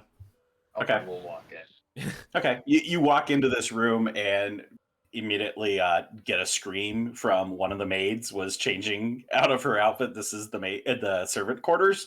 Oh, Well, She quickly covers herself up and hides next to the closet. It's like, sorry about that. And then I'm just gonna immediately shut the door. Just knock next time. yeah. Sorry, Alfred will be even more bright red than it's even possible. Who's outside the latrine? Who's just standing outside with? I don't know. Anybody hanging out outside the privy? I didn't go in. No, Sentry wouldn't have gone in. Sentry would have actually checked. Are the front doors locked? do they exist? No, they're open. Okay, cool. He's just gonna you jiggle open- the handle. Yeah, you jiggle the handle and open it a crack. Clearly opens, and you can see the outside, and you can see the 6 inches of snow that's up against the door at this point. Oh no! Close the door. It's chilly out there. 6 inches of snow, Oh. and we don't have horses. That's like most of my body height. Oh, Okay, 1/7 of it. But Still, that's a lot for a little. Listen, I'm like 3 feet tall. being snowed in means we don't have to go back to that inn, which means I don't need to see that lady. Maybe this is more just a rom-com. I thought you were looking forward. You haven't had Yeah. a lady friend in a couple of months. Hey, let's not make this a competition. But it's just the same. I don't know. I'm just kind of tired of it. She certainly seemed to be looking forward to it. Oh, I know she was, and unfortunately, it's going to be very cold tonight for her because I'm going to be here. But I don't know. I don't think I want to see her. I don't know. I'm so wishy-washy with this. It's like, maidens, what are you gonna do? I don't know. I don't know. I just don't think I'll go back there. I just might skip town. He showed interest in you and your responses to skip town. It's a little bit more complicated than that, but if you want to take it as a straight line, that's where you end up. Yeah. Well, how else would I take it? I don't know. Never mind. I don't want to talk about this anymore. Are there any servants around other than the one changing clothes that I've already walked in on? You find Suzu and the other packeteer that you actually haven't had any interaction with. There's 2 female packeteers that are cleaning the table and cleaning up the dining room. Sure.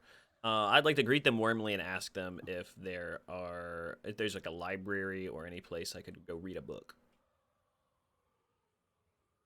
Yeah, the library's her private study. I mean, sometimes she opens it up to let people in, but if the doors are locked, then she clearly just decided not to have it open tonight. Sorry. I could find Bancroft and see if he could get you a book from in there. Which room is the library? Just in case we haven't checked it. Oh, If it's it the was locked double or doors closed. across the hall. Have we checked those doors yet? Yeah, those are the ones that Vault was listening at and everything that I Lady knocked, Kateisha but I went haven't. through, I so. haven't tried the handle. I mean, I guess we could try that. Well, thank you very Alfred much. would have observed it being locked. Okay, cool. That it was unlocked for them to go through, and presumably was locked when they went through. Thank you, DM. Well, then I will kindly, politely say thank you very much for your time. I do not need you to provide any service. Thank you. And then I'll kind of awkwardly like walk away and go back to the comfy foyer furniture. Pedro will walk in as I guess Vault walks out. Suzu's like just cleaning the tables with this other packeteer. Mhm. Okay. Is the room that y'all work in, like the kitchen, that one's open too, right? Yeah. You just go back through here. Oh, I mean, who's normally the one who like restocks like all of the food and everything? Would that duty fall upon y'all? But if we rotate through, who gets shopping duty each week? What would you say is like the thing that you have to buy like most often? Like Lady Kateisha's like favorite food. I mean, she kind of picks different things every time. I don't know that I would know what her favorite is, but I mean, we make lots of breads, so we usually are making a run to the mill and grabbing flour, fruits. Kind of takes whatever we can get that's in season. On occasion, we get to do the fun trip, which is to go grab the little bit more exotic spirits that she tends to stock. So She have like a cellar where she normally keeps those at? I mean, yeah, there's a cellar down below. There's a hatch in the pantry that goes down into the cellar down below. That's got the cold storage stuff. There's not a whole lot of room down there. But anything we need to keep chilled, that's where we keep it. It's fair. Do I you mean, need something you want me to get? I can get some of the finer spirits. If we were at your disposal. no, I mean, I feel bad. I would assume that the cellar's probably locked, right? Well, I mean, there's like just a hatch in the pantry, and then you have to. No, it's not locked. It's in the pantry, and you go down a ladder and stuff. It's not really conducive to exploring, like how the do lady you likes to say. how do you like have all of these things available? Like, wouldn't people just come around and like take them? I mean, it wasn't in the rules that she said. Correct. It's just most people are happy to have us go get whatever they need. Nobody's really asked to go down in the cellar before. I mean, if you want to, I could take you down there. Kind of interested, if I'm being completely honest, but I would probably want to ask my companions first. I don't want to like disappear into like some underground cellar where you said it's cold. Yeah, no, it's cold outside here, and it's not really my thing.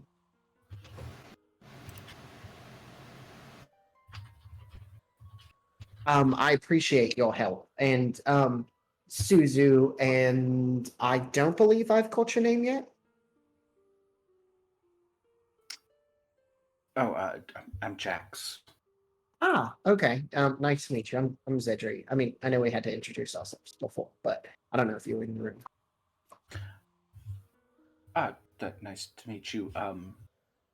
Yeah, if you Neely's the cook.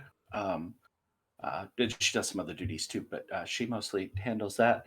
And you might see Vala around. I think she went to change and be done for the evening. She's usually not needed in the overnight hours. Okay. She's a bit shorter than everybody else. It's goblin.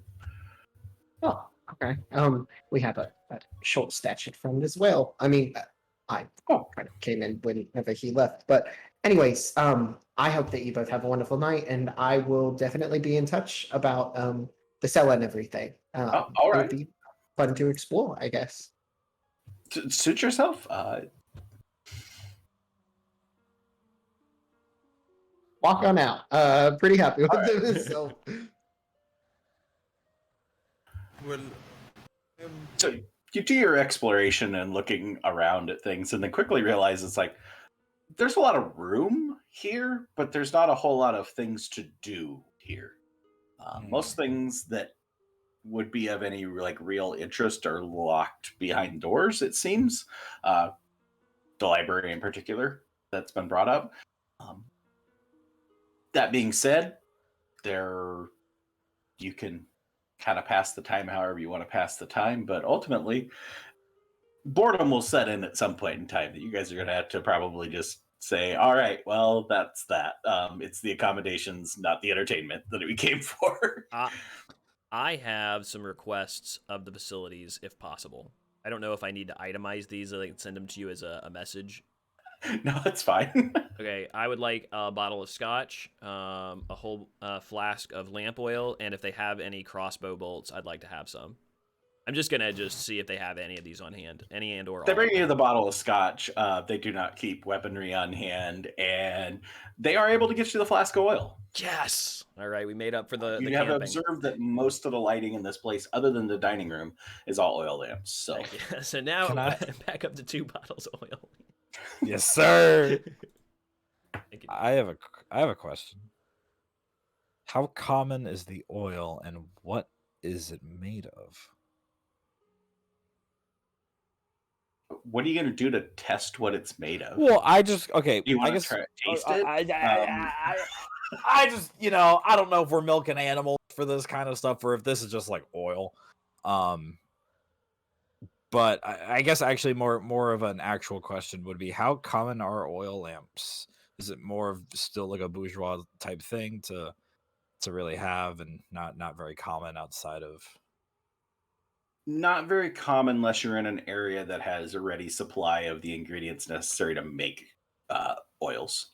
Whether all the different types of burning oils are either you're going to probably end up with seaside for using whale blubber.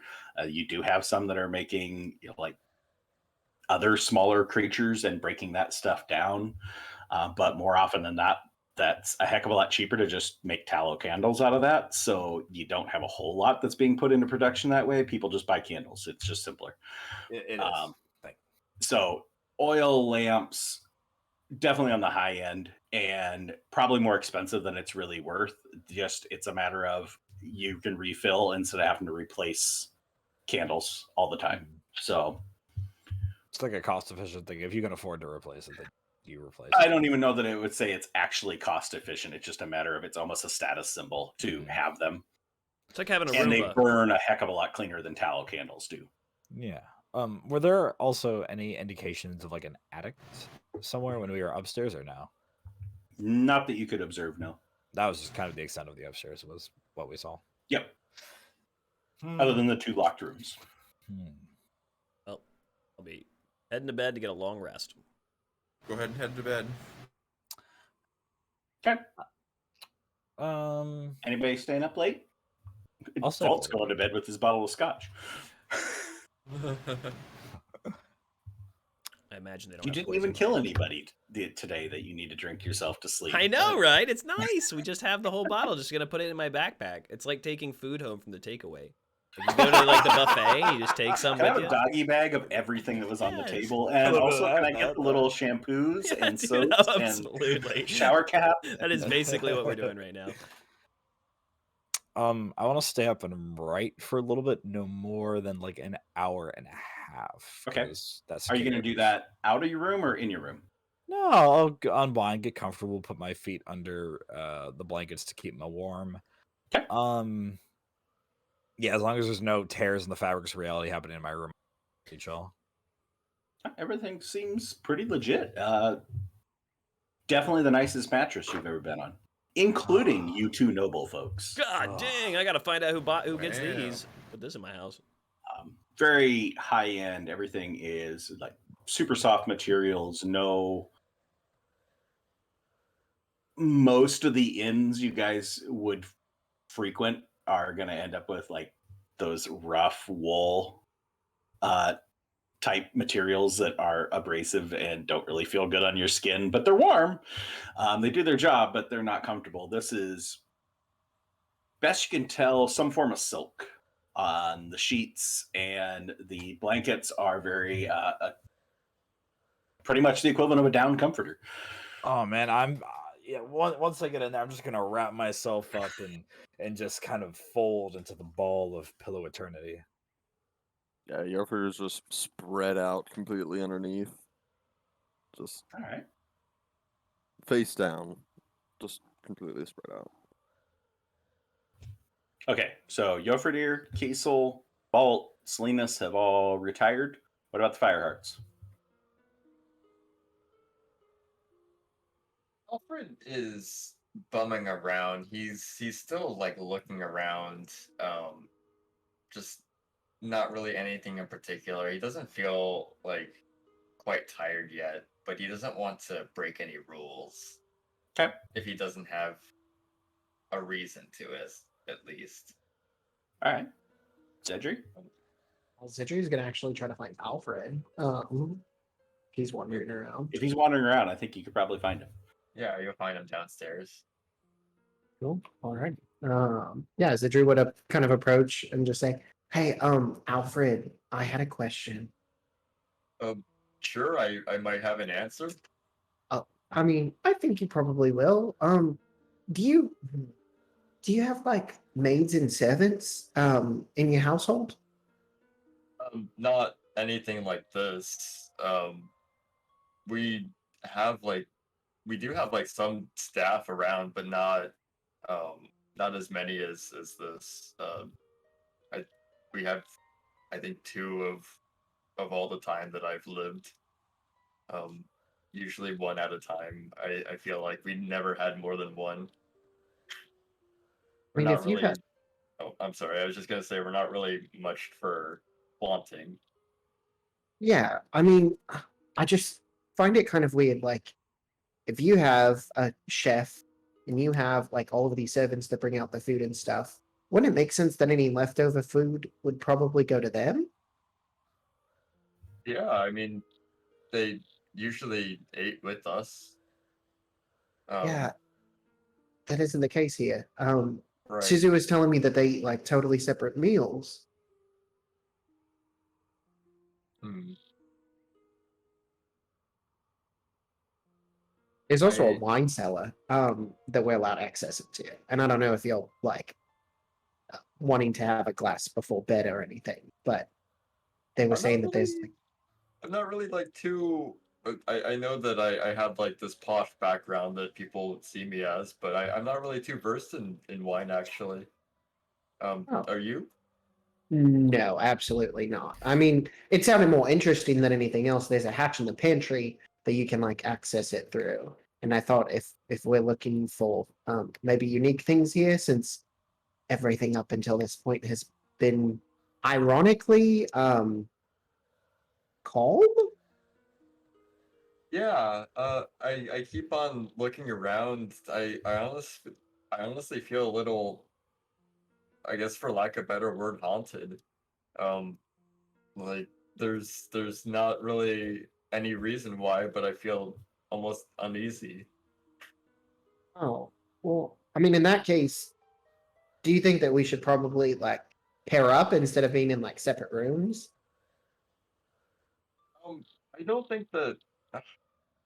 I mean, that's this is what I'm saying. Like, there's no reason to for us to. I mean, we should enjoy the amenities as they are. Um, the rooms are quite nice. It's better than anything I've ever had, and I say that wholeheartedly. Like, this is no expense spared. Um, I'm just it's a lot. Not really Yeah. sure it's even what I want. Oh, well, I mean, I don't think we were really expecting anything like this, but it's better than those little like jelly things. We ate jelly with dinner, so it feels weird to say that. but like, I mean, they were not very friendly or fruit based. Hmm. Yeah, I think. Well, yes, these are. This is a little bit better than that. Wine. Sure. And Zedri will confidently walk through the dining room and lead him. Not particularly knowing where the pantry is, though. So you walk into the kitchen and quickly find where the pantry is. That there's this little closet about 10 by 15 foot over to the side as you walk into the kitchen. Suzu's in there as well as Neely, who was represented as being the cook. They both look up, hearing you come through the door. It's like, need anything? Or do you want to go to the cellar? We're gonna check out the cellar. All right. Neely just kind of gives a kind of Charlie Brown look of, what? And Suzu leads you over to the pantry and she opens the door and opens up to this 10 by 15 foot room with there's a hatch in the floor at the far end of it. Throws open the hatch and climbs down this ladder that you hear creak under the sizable size of a packadeer, and leads the way to a 10 foot by 10 foot cold storage cellar in the basement. Not a whole lot to look at, but there is a wine rack on the wall, as well as some other barrels and whatnot that are being used for cold storage. You've Well, had the full tour now. we really have. Well, we came for wine. Alfred will take a look at the wine and see if there's anything that he recognizes. All right. Is there a You local read some finder? labels and stuff. I will let you decide for yourself whether you know the labels or whether you're going to pretend to know the labels. And you can throw a dice tower roll on persuasion or deception on what Ooh. you're passing on to Zedri as to your taste in wine. Do they have any ooze wine? I don't think that would sell very well. Who's up? Burns as it goes down. Give me a second. Let's.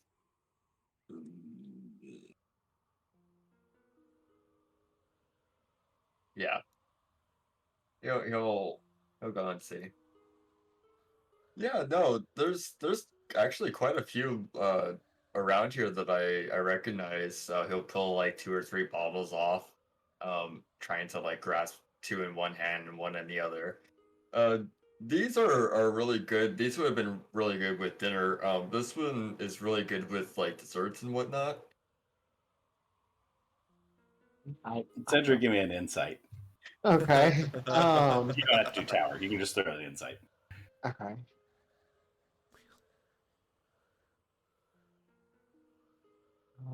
Oh, geez. My entire window just went wild. And Why is it? Oh, no!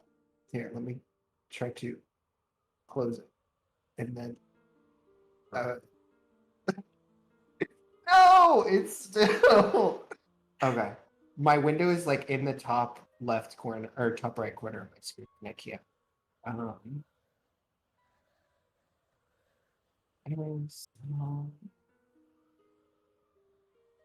here we So, go. have you tried any of these? Is are we alone now, or did they no, Suzu's still down there, and she's kind of just like waiting. Zedri, Alfred does not really seem like he knows jack shit about wine. He seems confident in what he's saying, but not in a way that you would believe that it's like it's forced confidence. He is trying to be confident, but your call on how you play that. Zedri will accept it. Okay, so we didn't really get to have a proper dessert. So maybe having one of those before bed would be good. Is that how it works? Yeah, I can get that for you. What are you? All right. Before she says anything else, everybody, give me a perception check. including the people that have went to bed. Bro, I perceived the inside of my eyelids, I'll tell you what. I perceive this explosion that's about to send a shockwave upstairs. It's real nice, but I'm out. Ooh, who's got them purple Alfred dice? is really focused on his conversation. So, I'm snug like a bug, but not that snug. Right. all right. Oh, that's a Quite pretty gone good to roll sleep there. yet. So, We on a fault line? Salinas, Zedri, Welcome to Jurassic Kiesel, Park. Vault.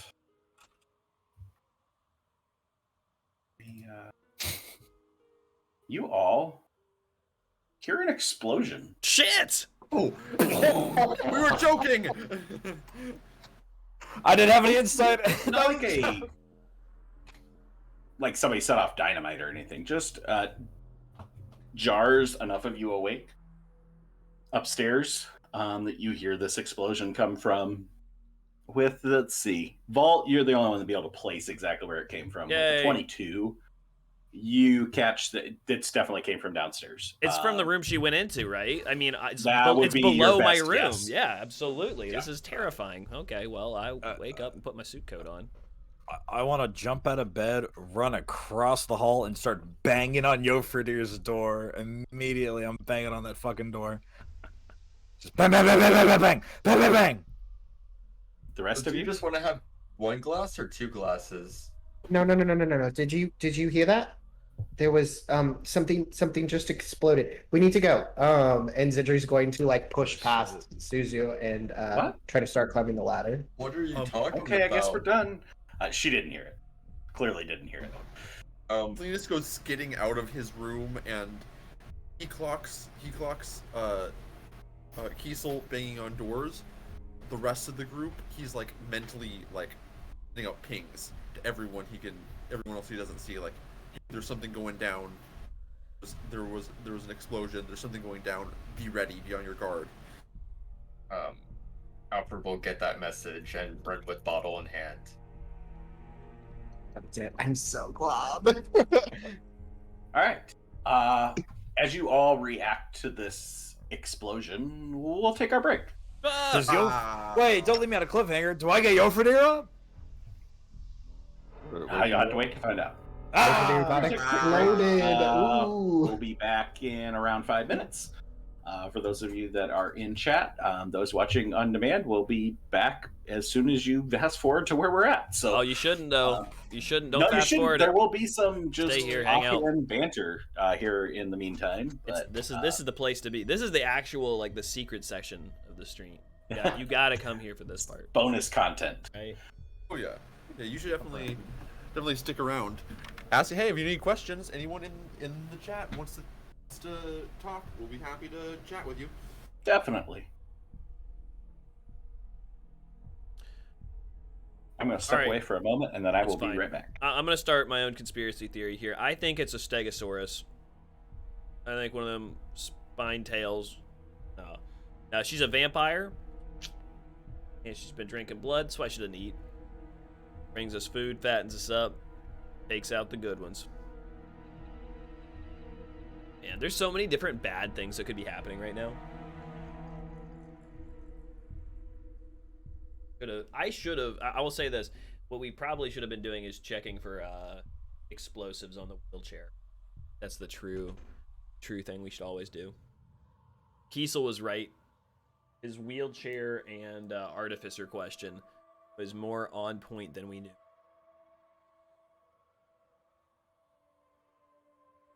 Don't forget, this week's stream is brought to you by all of us here at Tales of Winternacht. And all of the lovely stuff from Fantasy Grounds and Sirenscape as well. Always creating great tools for great content. Make sure you check them out after the stream or after you finish watching this episode. Because Fantasy Grounds makes math easy. Now let's be real. Isn't that like everyone's biggest concern with D&D? Who wants to do math that much? Well, again, Fantasy Ground makes math easy. I don't know if you've noticed, but all of the math that you have to do can be just done for you. Roll a dice, add a modifier, already included. Fantasy Grounds. It's for you. I don't know. We're just doing this. I feel like I should like memorize Ron Burgundy quotes. Just use those. Just for this? Yeah, just random things like the arsonist had oddly shaped feet and just weird stuff. Yofruder comes out of the library with a Klondike bar. Nice. You have to eat it with your mask on. He's the one that had the explosion. That's what he did for a Klondike bar. Maybe somebody put sodium in the toilet. I just watched this this like schlocktober-y movie. I think it was called The Brain from like the 1980s. Have you guys ever seen that? The Brain?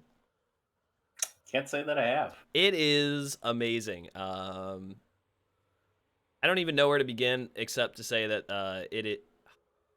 this is good quality B-grade horror. You know, like sci-fi, brainwashing, space brain monster using infomercials on the TV to take over America. It's good. It's good. Check it out. The Brain.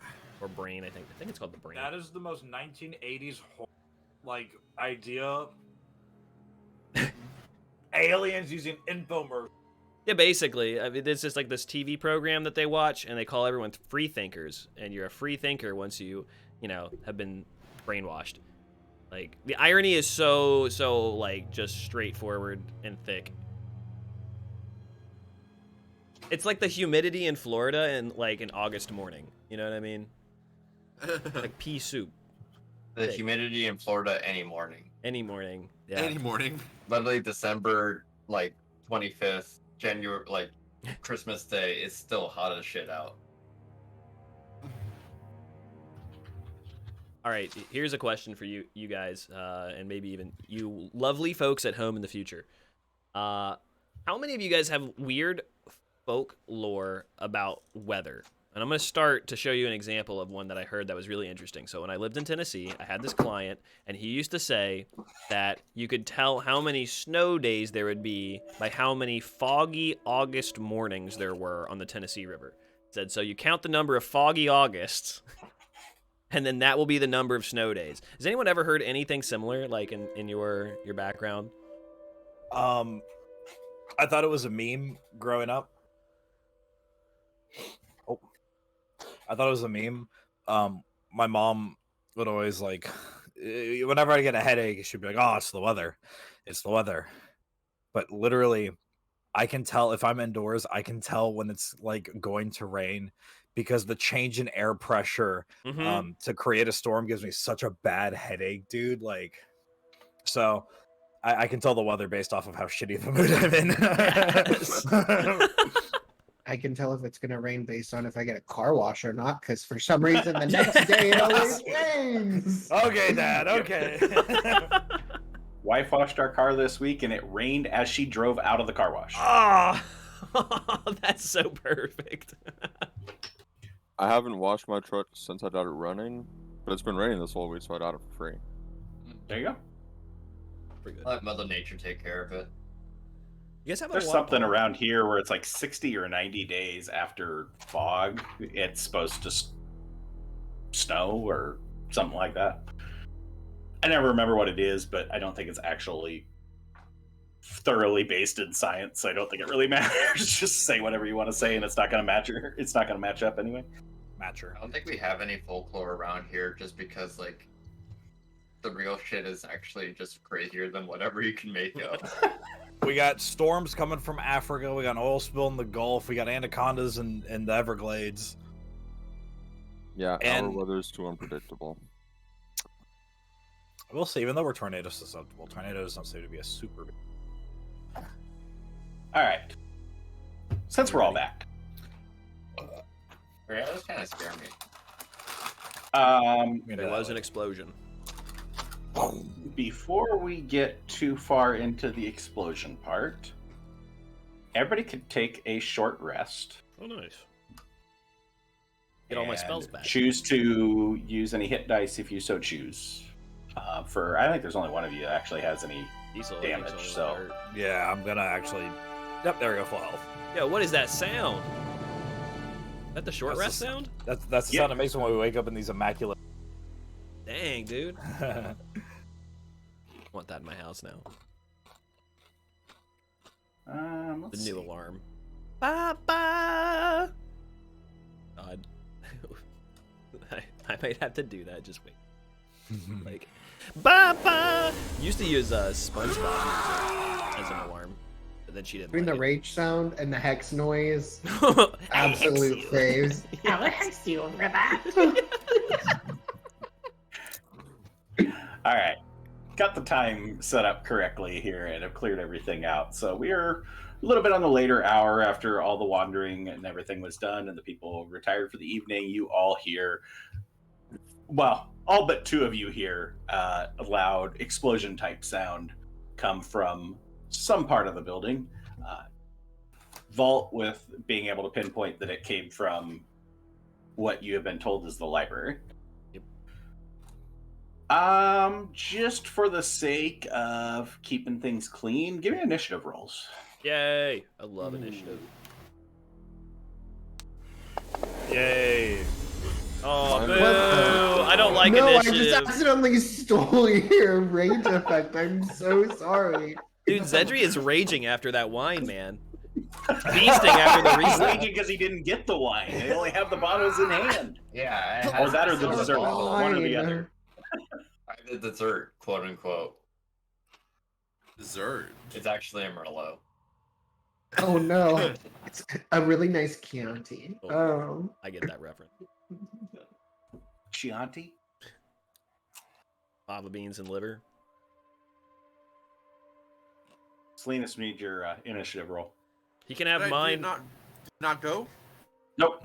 Oh, It must have not been on the page. Didn't quite get into the box. Oh, Hey, it was saved. okay. So- Let's go. All right. So, Salinas, exiting your room in response to hearing this explosion, you are the first one out. So you don't see anybody else running off to do anything quite yet. Have I sent off my slew of messages yet? You can choose to use that as your action for this turn, is to message everybody. Yeah, I'll definitely do Okay. that, and I'm gonna be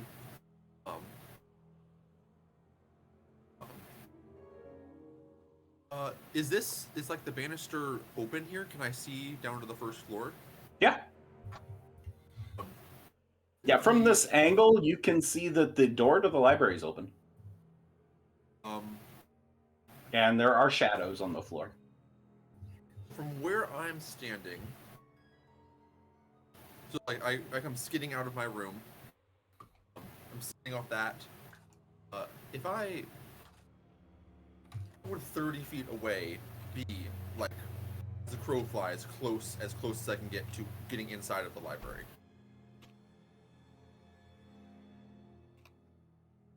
From like where I'm standing right now, Mm-hmm. I misty stepped this action. How far into Okay. the library could I get? If I even from here, You could get to the keep door. Eyes on the doors. Okay. Sleeves like out of the bedroom is like mentally firing off these messages and like jumps, like jumps over the banister, like knees up, and then all the way into the air, down onto the first floor in front of the door, and flings the door wide open. Okay. Are you hiding to the side of the door, or just like standing in front of the wide open door? Oh no, yeah, I'm just going full. Okay. In. All right. Yofrid, you're sleeping. Zedri, you pass along your comment to Alfred that we needed to do something, and you start making your way out. So that's your movement. Anything else?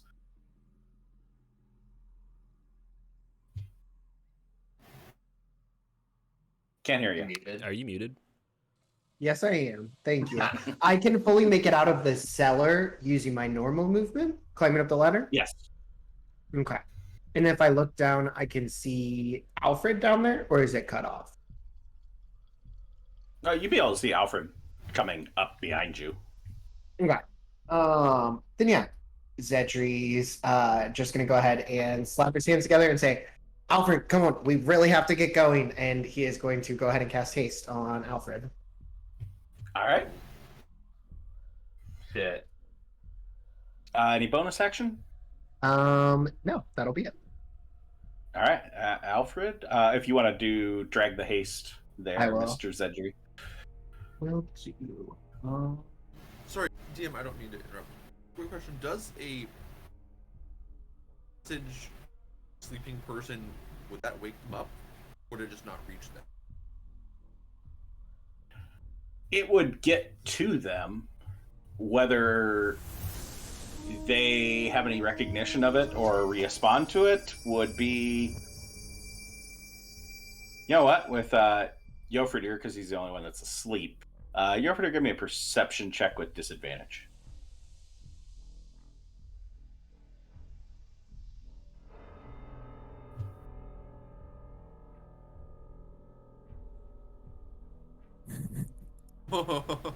Yeah, from what I'm reading right here, what someone wrote, the creature is not awakened by the message, but hears and can respond to it perfectly lucidly despite still being asleep. Basically, it's you get the message, you know it's from Salinas, and it's like in the middle of your dream. But Why is Selena's in my dream? Yeah. yeah. You're just basically in sleep and you stay asleep, but yeah, you could mentally send a response. What are you doing here? You're not supposed to be here. I'm in Torsland.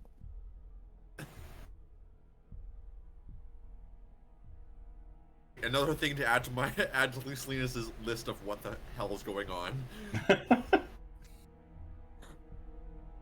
All right, Alfred, you're hasted. Oh boy. Okay.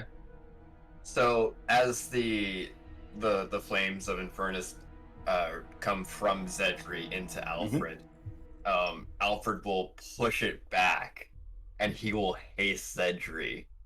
All right, let's go. Oh. And like Suzu's just like up against the wall, like rule number two. Yes. Oh, All right, rule but number you can go two. ahead and put the haste on Zedri. So it looks like whenever I was going into haste, it only has the concentration check for us. Really? Mm-hmm. But I'm going to give that effect to Alfred. Yeah. Drag the effect. Yeah, that hasted AC2 that Alfred just put on you. You need to put that back on him.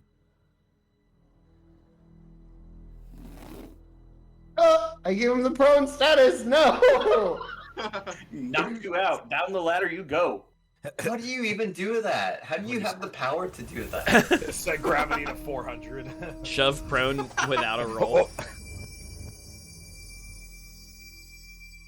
Really just trying it all. That's the only one that I can't drag. Alfred, yours is weird. I don't know why it says note. Note?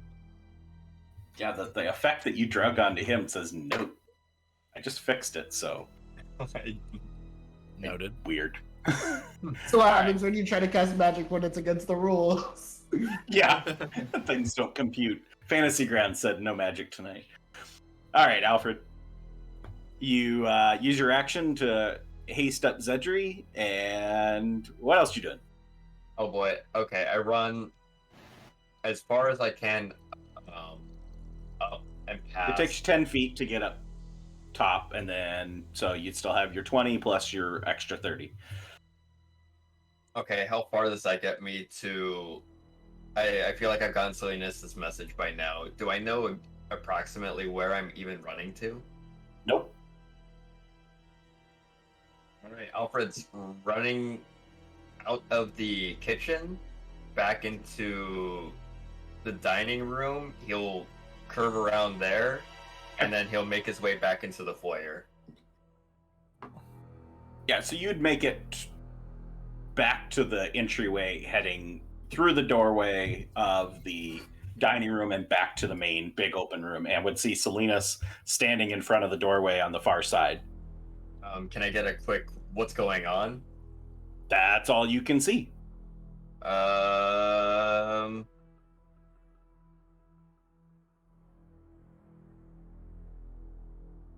All right. Alfred will ready his firearm with a long shot, and that'll be it. His second action. Okay. Okay. Heard. All right. Vault. Hello, I am. The only one that knows what was going on, Yes. or where it's coming from, at least. Well, since I was in my room, I will put on my cast-off armor. I believe that takes one action, right? And I'll put my clothes on, and I will walk out the door. I imagine I only have like 25 feet of movement, so that's a super fast turn. I'm out the door, or at least to the door somewhere. Say out the door. I'll say you can get your full 25 from your door. So. Okay, cool. Yeah. Okay. And I'd say from that angle, I'd say you don't see either Alfred or Salinas yet. Yeah, I'm just gonna head Cecil. down towards the library eventually. Okay, so I would be by my room. This is before I had the idea of banging on the door.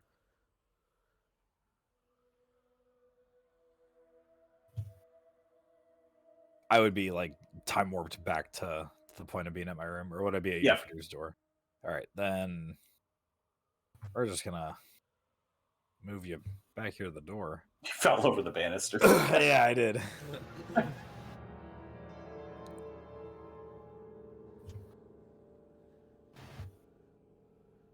All right, so you come out your door. Here's Vault coming, running down the hallway. Oh, jeez. Okay, so then If I'll you use just... the arrow keys, it'll just move you one block by one block. No way. Sorry. Ow. Mine doesn't do that. Darn. Can I bonus action dash? It's not your turn, that's why you can't move it. Oh. Yeah, I'm just gonna bonus action dash. I don't want to use my action for my movement just yet. I do want to bang on this MF door to Do you get have this guy something in. that lets you bonus action dash? Nope, just my fighting words. Never mind. So I want to use my whole action to make the distance across. I will let you No, I'll eat it. attempt I'll to eat wake it. Yofridir with a bonus action if you so choose, since he has already been messaged at this point. Sure. Is this a dex check? I mean, I'm banging on his door. I'm not trying to break it down. No, just a matter of perception on his part. I'm banging pretty loud, too. I'll say it's just a straight roll this time, Yofridir. Yeah, you hear him. You're awakened. Just barely. I'm I mean, banging on that, bro. Like, if the hinges could be coming off every time I, like, bang on the door, like a cartoon, that's what would be happening. I'm banging that hard. I'm awake. What's going on? Oh, no, there's a big fucking explosion. We're about to run downstairs. Get up. And that'll be it. That's my turn. Okay.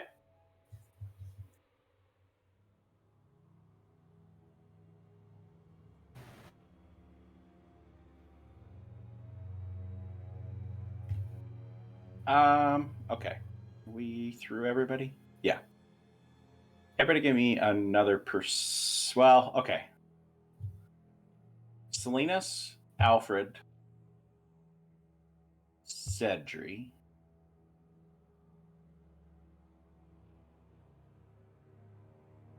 No, Salinas, Alfred, Vault. Give me a perception check.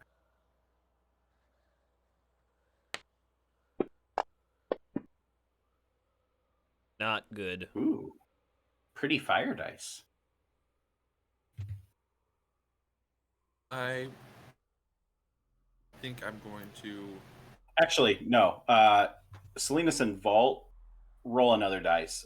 You guys have advantage on this roll. Okay. Hooray! Alfred, you do not, because you did not hear the explosion. So if you heard the explosion, you have advantage on this roll.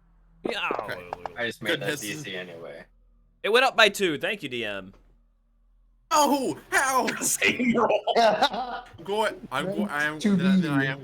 I'm going to burn my Inspiration. want to Alright. know what's going on. Vault, you did fail. I figured. It's a very low DC roll. 15.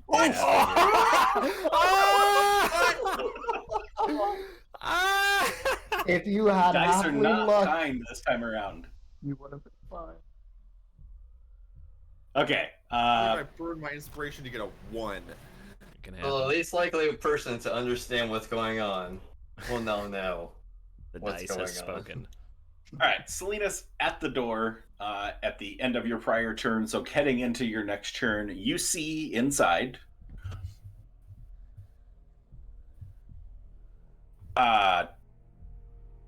Kateisha and Z are standing off to the left. Kateisha's hands are held behind her back by Bancroft.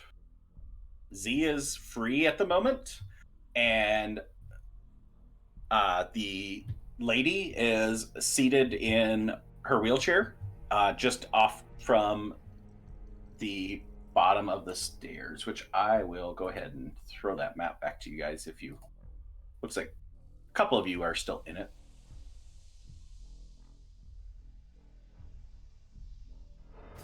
And I will turn it to line of sight being off.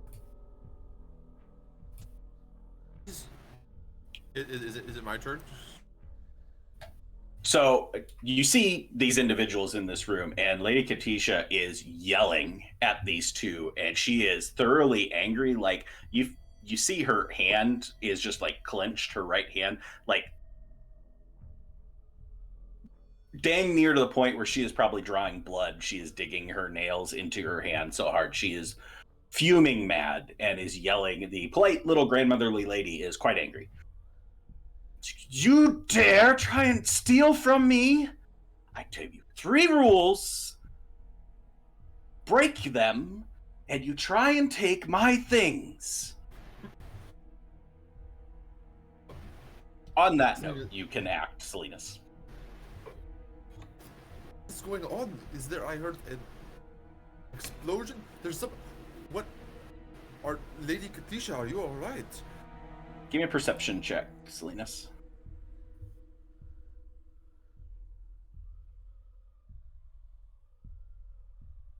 We got no place to go but up, so. It is Not by much, crap. but Dice are not on my side. your vision is just like filled by this incredibly tense scene that you don't really take in the room around you as to exactly, you haven't been in this room yet, but there's shit going on here. That's where your focus is. Lady Kateisha just doesn't even regard you. She just proceeds to continue just yelling at them, and just like, Bancroft, get the maids, have one of them go to the fortress and get the city watch. I want these 2 in chains and out of my house now. And we will go to Jofridir, awake now, upstairs. Yeah, he's gonna get out of bed and open the door, and Salinas, he's just wearing, or not Salinas, Teasel. Jofridir is just wearing his trousers. Doesn't have a shirt or shoes on. He's got his ads ready. He's like, having this dream. We busted through a gate. I heard this large boom as the gate went down. What's going on? Did you see anybody in your dream that you knew? I'm going to retcon that was a dreamless sleep. A dreamless sleep? You kind of have that, it's that iffy dream. It's that you're making yourself think that you're seeing things to entertain your own brain. Not that you were fully, subdued to a dream state, so. I heard Salinas talking to me in my dream. That was odd. Yeah, sometimes that happens to me when he needs to tell me something very important. Like the explosion that we had. There was an explosion downstairs. Oh, I'm coming. You might want to make yourself... never mind. He's already decent. Decent enough. Yeah. Barefooting it downstairs? Barefoot. All right. Because he took his shoes off when he came in the house. Like Got a the great gentleman. axe and trousers. That's all we're trucking with. All right. Jofridir, you make it to the stairwell and partway down. If you want to dash, you'll be all the way down past the marble table downstairs. Yeah, I'll dash. Okay. Zedri. Just as Zedri, you're deciding what you're doing.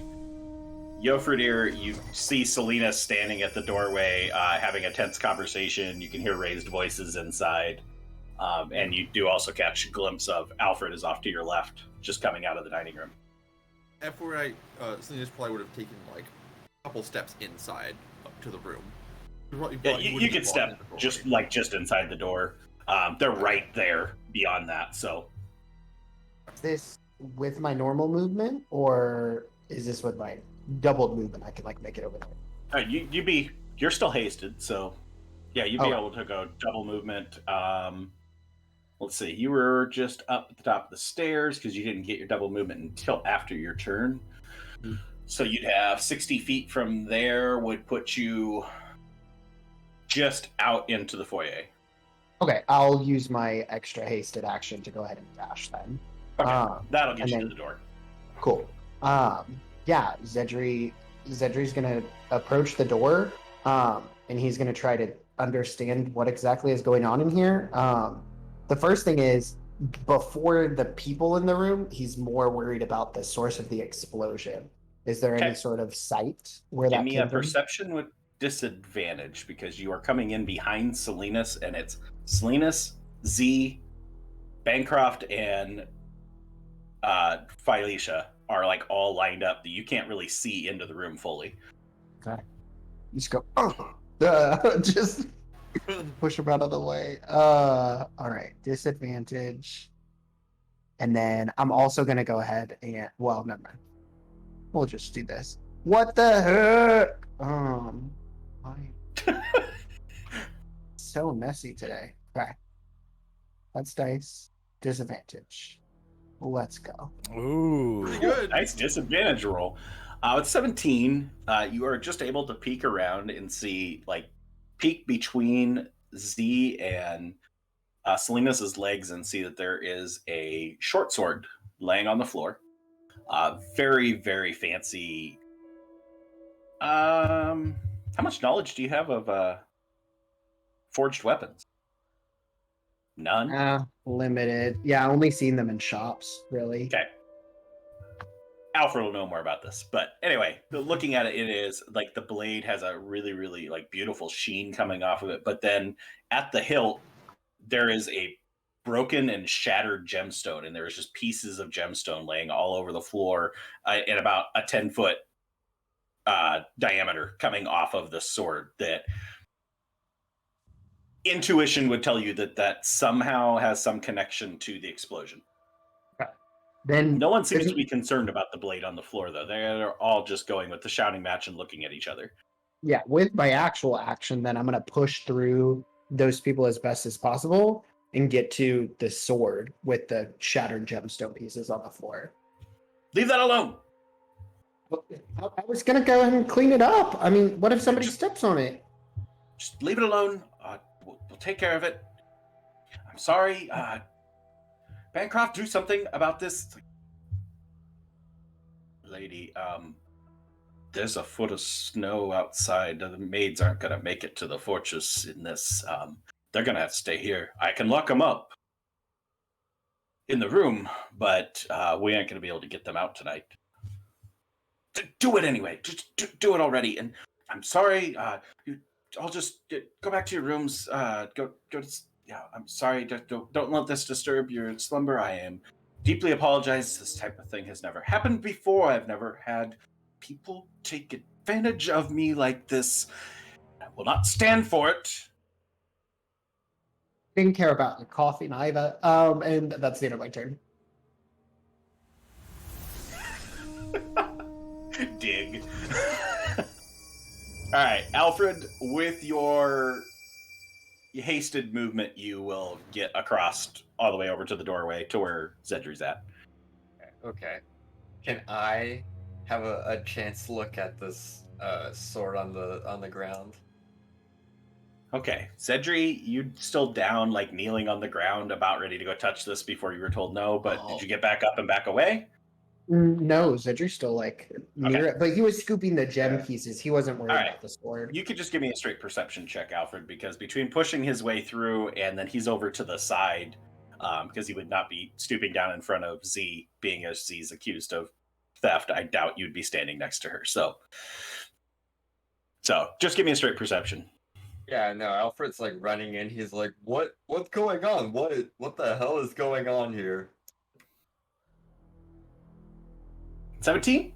17. You see this blade on the ground, but with your knowledge base, give me an intel roll with advantage. Just a straight intel check with advantage. Interesting.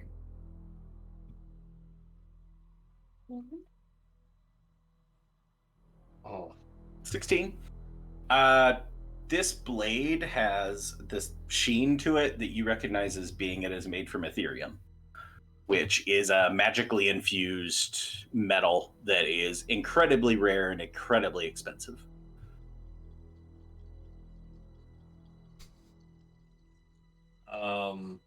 interesting.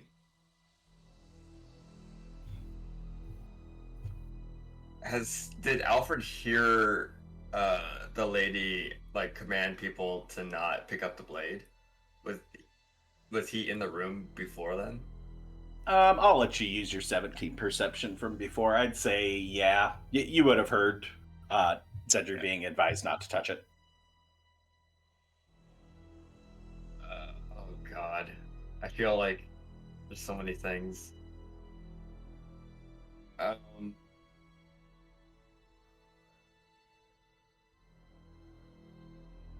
And Alfred's gonna act like he didn't hear it. Alfred's gonna go up and pick up the blade.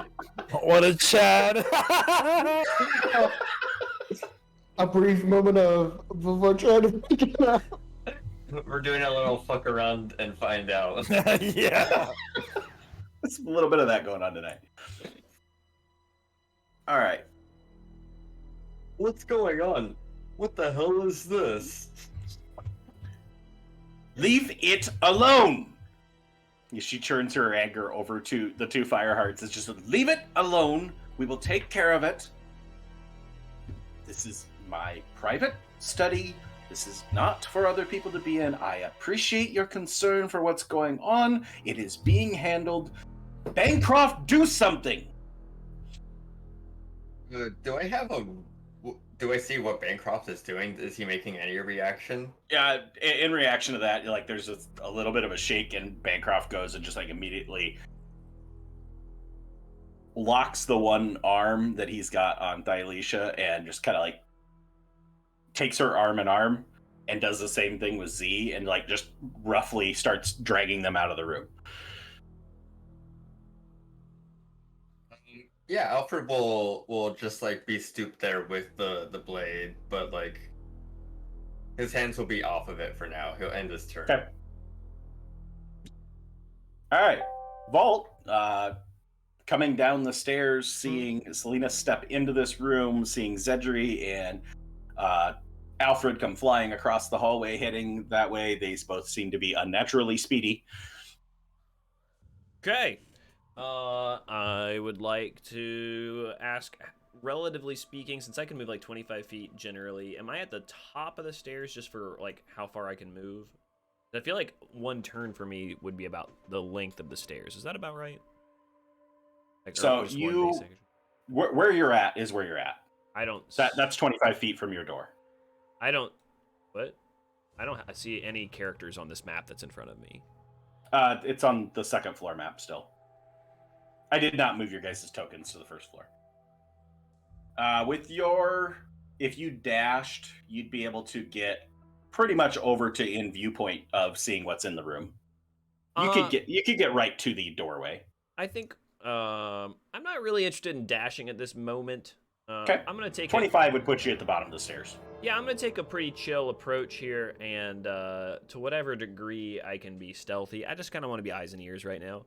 I don't know if I can make a stealth check. There's nothing to hide behind, but like, I don't know if I can like walk silently. But I'm just gonna kind of like be observant.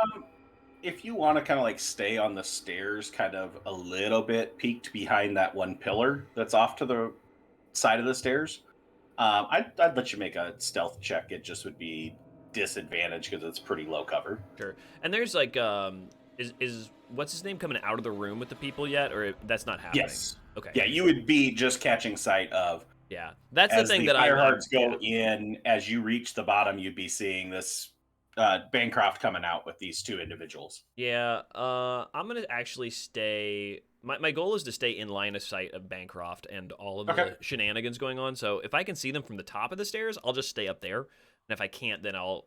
You'd have to be about halfway down before you'd catch sight. All right, yeah. I just want to stealth somewhere on the stairs. So Sure. wherever you think the best spot for me to stealth is on said staircase, I'll do it.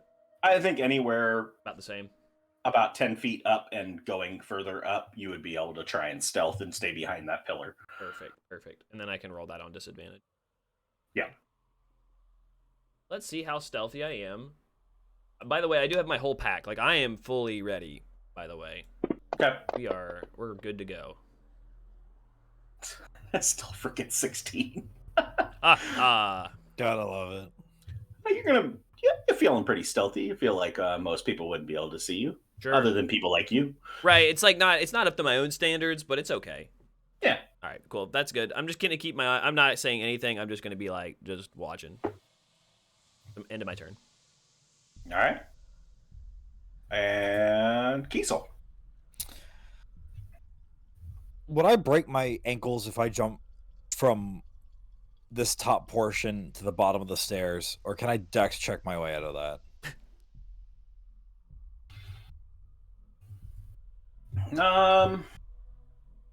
You wouldn't break your ankles.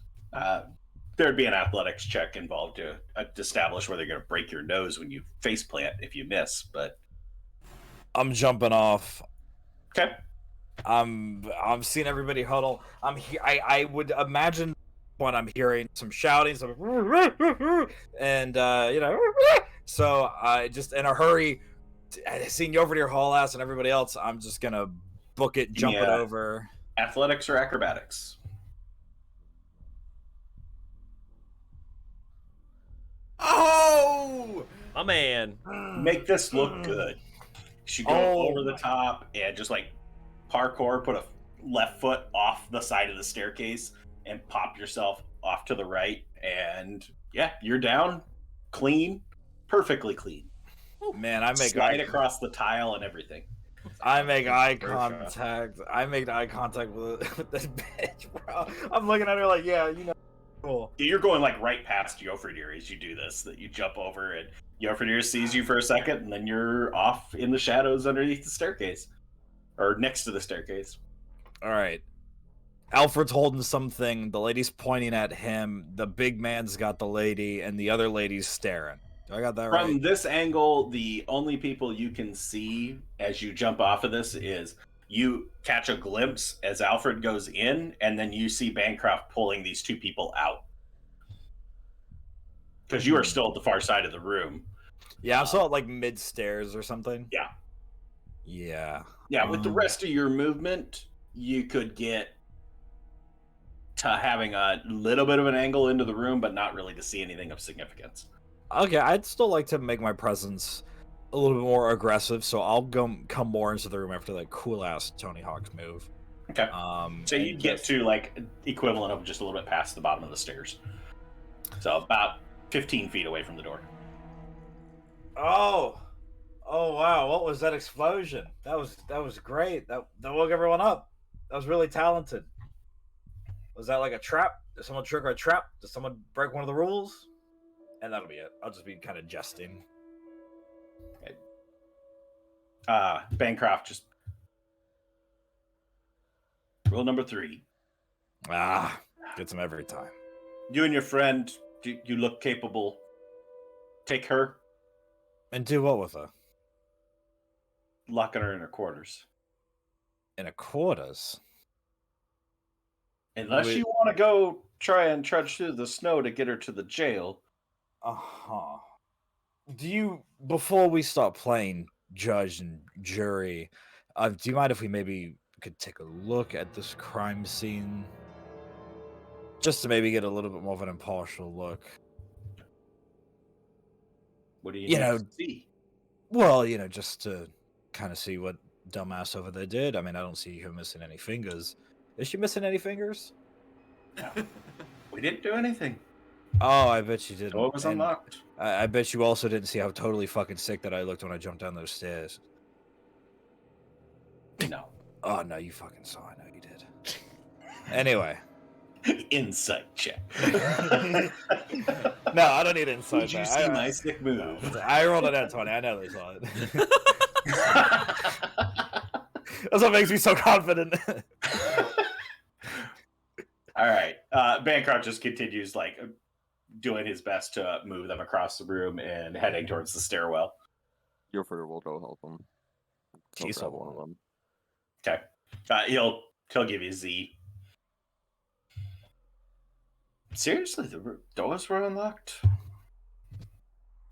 Just looking around, exploring like we were told.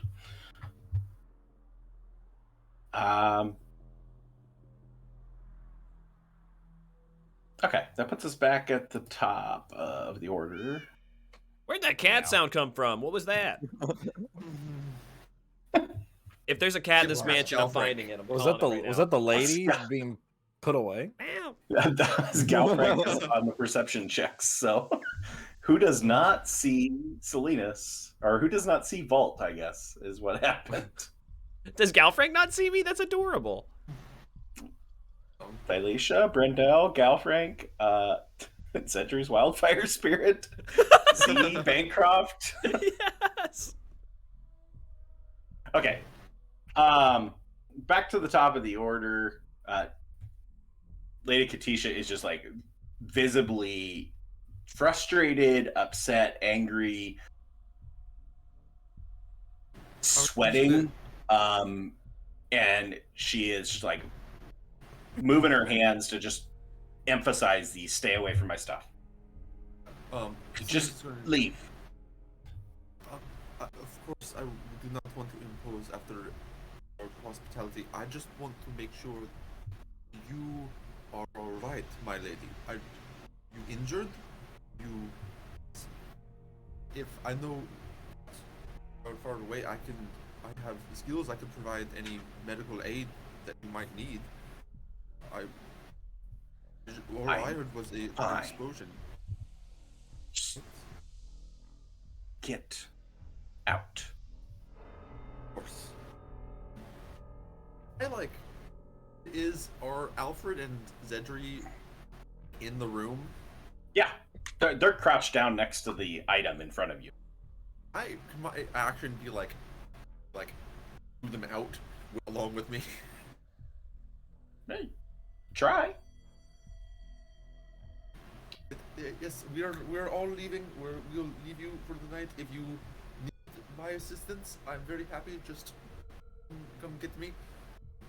Let's go. Let's.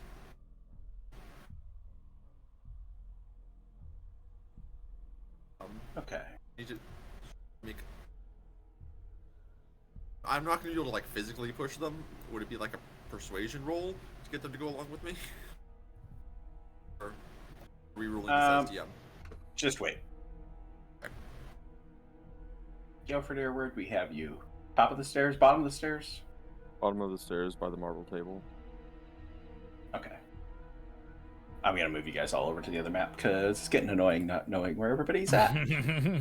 Dustin knows. Kiesel's down here. Oh, fuck you.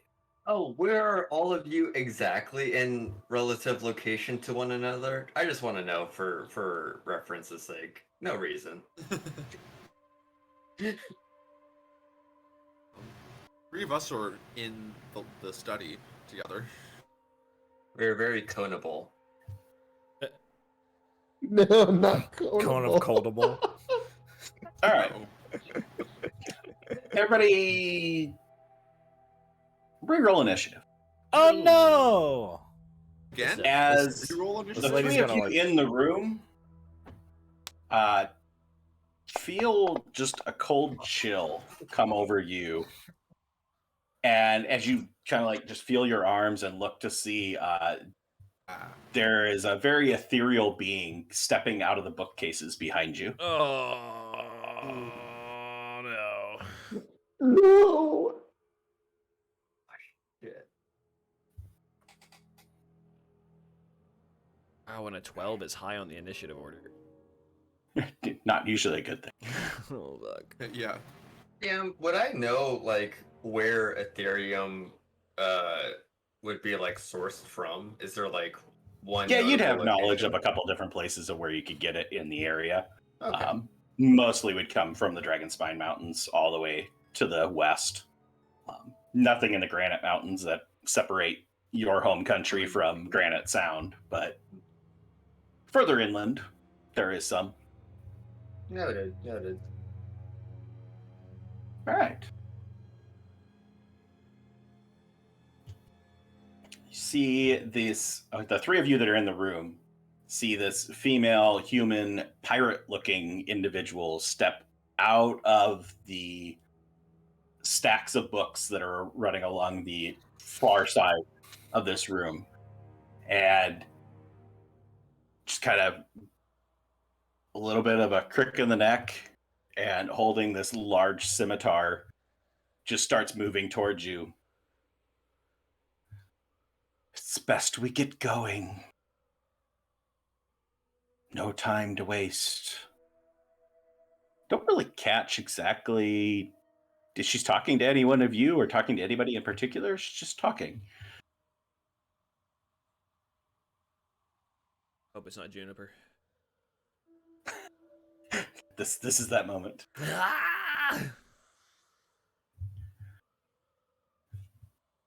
All right. Zedri, you are at the top of the initiative order with a 15 somehow. Let's go. Okay. Yeah. Do you want to do anything? She has not like attacked anybody at this point, but definitely looks menacing. Is Kateisha like mad, like angry, and like this thing is like coming from behind her, or? No, she's come. Kateisha is sorry. I don't have a Kateisha token, so Kateisha is like over here, over by the stairwell, the spiral staircase in the corner. Okay. So you are standing in between, blocking this ghostly figure from her at the moment. Mm-hmm. So if you want to make an insight check as to what kind of reaction she has, you can do so.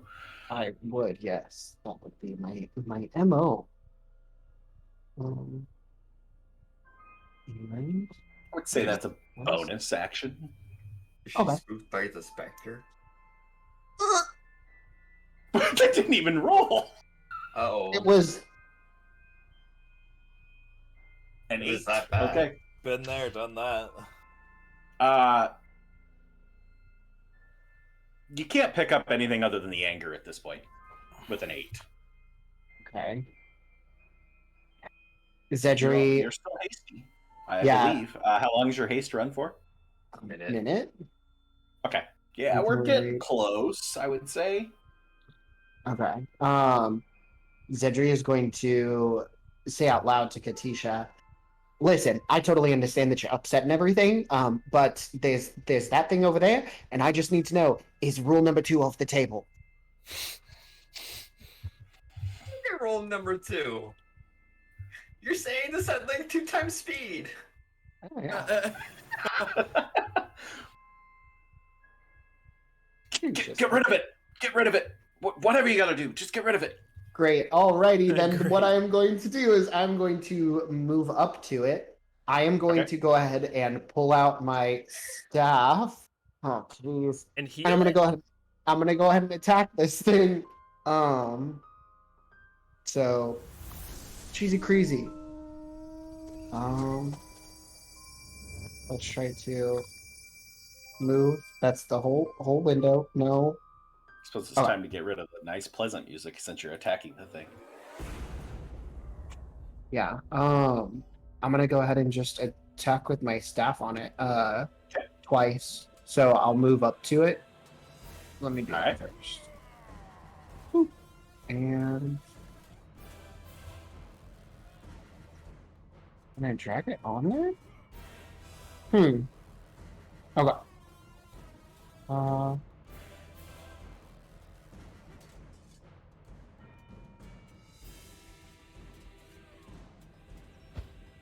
That tracks. Okay. Then I'm gonna attack one more time with my hasted action. Using the staff of healing. Nice. Oh no! This is why we don't make attacks. Oh no. Well, that's fine. That's my turn anyway. All right. The spirit is up next. Humble. As the 15 starting was left a lot of opportunity. And since you stepped up, Here comes the possession. Oh, it's going to step forward No. somewhere. And she is going to swing her ghostly scimitar at No. you, Zedri. It didn't get added, but I do technically have a 17 AC, thanks to haste. Thanks to Infernus. Oh, yeah. Thanks, Infernus. It should be doing it, but I don't think it is, because for some reason it's not parsing that stuff very well. So I should. I thought I dragged it on. no, I think it's something's not parsing correctly from the code. So I'm just gonna roll it in the box, which is crit. Okay.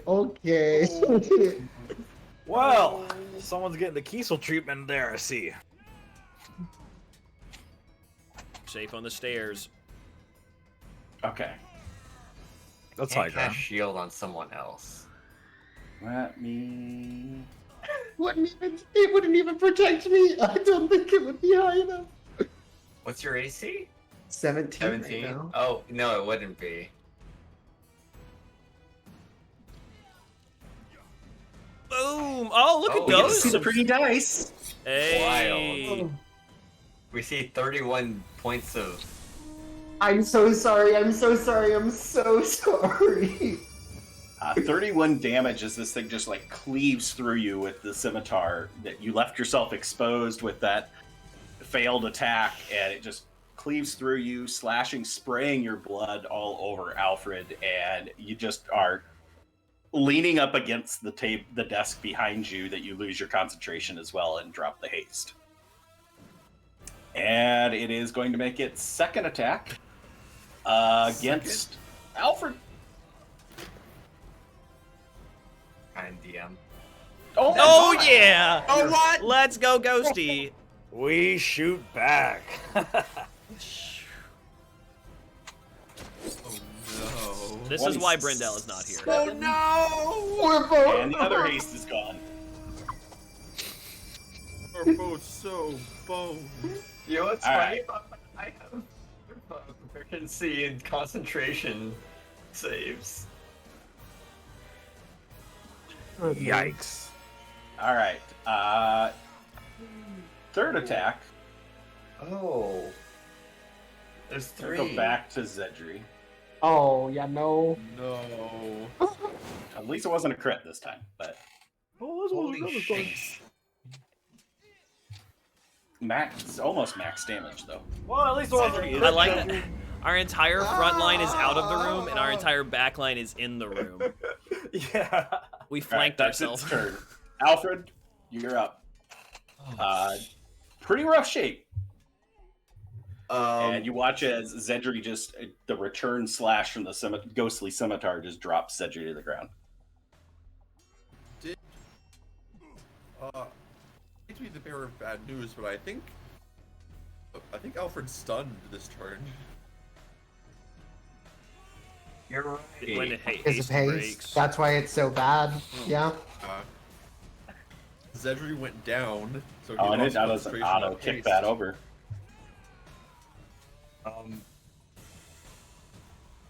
Yeah, that's it. That means my turn was over. that skips your turn. All right, All right, goodbye. Bolt. Hello. You hear the screams coming from down the stairs. Something's going on. Well, that's not good. That's some screams. Can I get like does it register on anyone's face that's coming up the stairs? Does anyone else see? Oh, they all stop. Okay, like Everybody it's stops moving at the sound of people screaming from behind because you can tell Bancroft's got a serious sense of, Yep. is Kateisha all right type okay. deal. Cool. Yeah, if he looks nervous, then I'm gonna do the old Kiesel and I'm gonna try to hop the railing. I saw him do it. I want to see if I can do it. All the cool Yes! kids are doing it. Yeah, dude. It's Yes! the Marshall's got to jump. That's all there's All to right, it. acrobatics or athletics? Yeah, absolutely. Get some acrobatics in my life here. And this is simple enough. It'll just be part of your movement. So Not so good there. Pull back. go to hop the railing, and foot catches, Shit. and you're barrel rolling over the edge. Belly flop. Give me a dex save to catch yourself before you hit the ground. Oh, vault. All right, what do you got, buddy? Oh, All right. Might go prone here. Let's see. We'll take 3 points of bludgeoning damage as you come down hard on your knee, but Nice. other than that, you're fine. You're not prone. No one's looking my way though, so I think we can act cool about this one. This was fine. Okay, so that's just 5 feet of your movement. Cool. You have the rest of your move and everything else. So Cool. I'd like to move, roughly speaking, from where I'm at. Do you know how far it is to the door? Like, what, 5, 10, 15, 30, 35 feet? 40. 40 feet, somewhere in there? Yeah, I just want to run up and, let's see, I think I Yeah, can 40 get feet would get you to the door. 10, 15, 20. I'll get parallel to Kiesel and kind of, like, puff out my chest like I'm cool, too. And, dash past him and go another 25 feet to the door. I want to... Do I see into the door? Is that right? Wait, 5, 10, Yeah, 15. door's right here. I could get... Can I get in the door? That's 25 feet. I think. From Yeah, you'd have 10 feet. You'd get 5 feet into the door, and then you'd have another 5 feet left. If you go down to that bottom box, that'll be... Yeah, you'd still have another 5 feet. So yeah, you can go there. Wait, so if... Wait, just because, like, I have not seen anything that's happening, I'm kind of sprinting towards the door where it sounds like bad shit had happened. We heard the explosion. Yeah, are come you in the gonna room. pull the full corner, or are you gonna dash all the way into the room towards Salinas that you can now see as you hit the corner? The first thing I would do is I'd get in the doorway and see roughly. Like, I mean, I know it's Okay. like super fast, but First off, as you hit the doorway, Yep. Salinas, what's the expression on your face as you're watching Zedri go down and Alfred seriously beaten up? Salinas is in like full panic. If Holt remembers the expression on Salinas' face in the Yep. family party. Yep. In I knew you were going there. Intermission. Oh yeah. This is serious time. Okay, so you have a little bit of warning before you turn the corner. All right, so what I'm going to do is I'm going to go wherever his eyes were, and I'm going to go straight at this ghosty boy. I'm pulling out a rapier, and I want to stab that damn All right. thing. Let's redo this catacombs, except I'm not going down this time. So I also don't have any crossbow bolts, so all we got is the rapier right now. Cane Little sword to stabby the stabby. rescue. Wait. Okay, I did dash action. Oh wait. Can I dash as a bonus? Is that right? With rogue? Yes, 'cause you're a rogue. Yes. Okay, Yeah, cool. you can So do it then I as a can- rogue. All right. Give it a little Almost the 19 was there. 19! not so good. Does he have... Oh, he doesn't have flanking. Ah. No. All right, so Ghosts are hard to stab. You did your bonus. You did your move. Should be the end Would of my be your turn. Yep. So I assume a Diesel. 10 didn't hit, right? correct. It failed. Before I run in, I just kind of, I want to grab my shit and then invoke fighting spirit before I run in. Solid. Remember how to do that? Boy, oh boy, We do did our I! training on it last week. Yes, and that was my last use of that. Oh, he's the only doesn't reset on a short rest. I don't think so now. It would have reset if it was supposed to. So I will make my dash yeah, here. I it's think got this is rest on that one. my action surge is on a short. Action surge? Oh my god, it is. Oh god. So I'm gonna run in here, use up my full movement, bounce in between Salinas and everybody, and I see Zedri's down, I see Alfred's just like in this daze. And I wanna smack this person. I don't know if I smack the lady, but I am going to smack her. There you go. 18 hits. Nice. Thankfully. Yay. You clearly register that, well, number one, this is a fairly incorporeal being. You stab through and it's like there's no resistance on it, but you are able to dissipate some. You notice that it reacts to it, but not fully. Well, that kind of worked. I'm gonna do it again. Ooh. Dodges out of that just wispy figure to it. It just kind of just shifts to the side and gets out of it. As I've kind of put my weight into this and kind of fumbled a little, as I'm going in that off direction, can I use my bonus action to use the back end of it to kind of try to recover? No, because you used your bonus action for Fighting Spirit. Oh, you know what? Never mind. That ends my turn. All right, Yofredir. There's some screaming. Do you keep the person you have apprehended, or do you deal with the screaming? I'm gonna look to Bancroft and try to like, not like forcefully do it, but I'm gonna kind of like shove Z towards him and be like, "She's yours." 5, 10, 15, 20, 25. Going right up here in this corner. Okay. And I will rage. And then I'm gonna swing at this thing. That hits. Certainly hits. Oh yeah. And then I'm gonna swing it in. All right, that'll hit. What damage there? Nice. All right. Yeah, you just cleave through this thing and can tell that it's, while it's not a corporeal being that's like pushing back on it, it's still, you feel like it's having trouble like putting itself back together each time. All right, and that's my turn.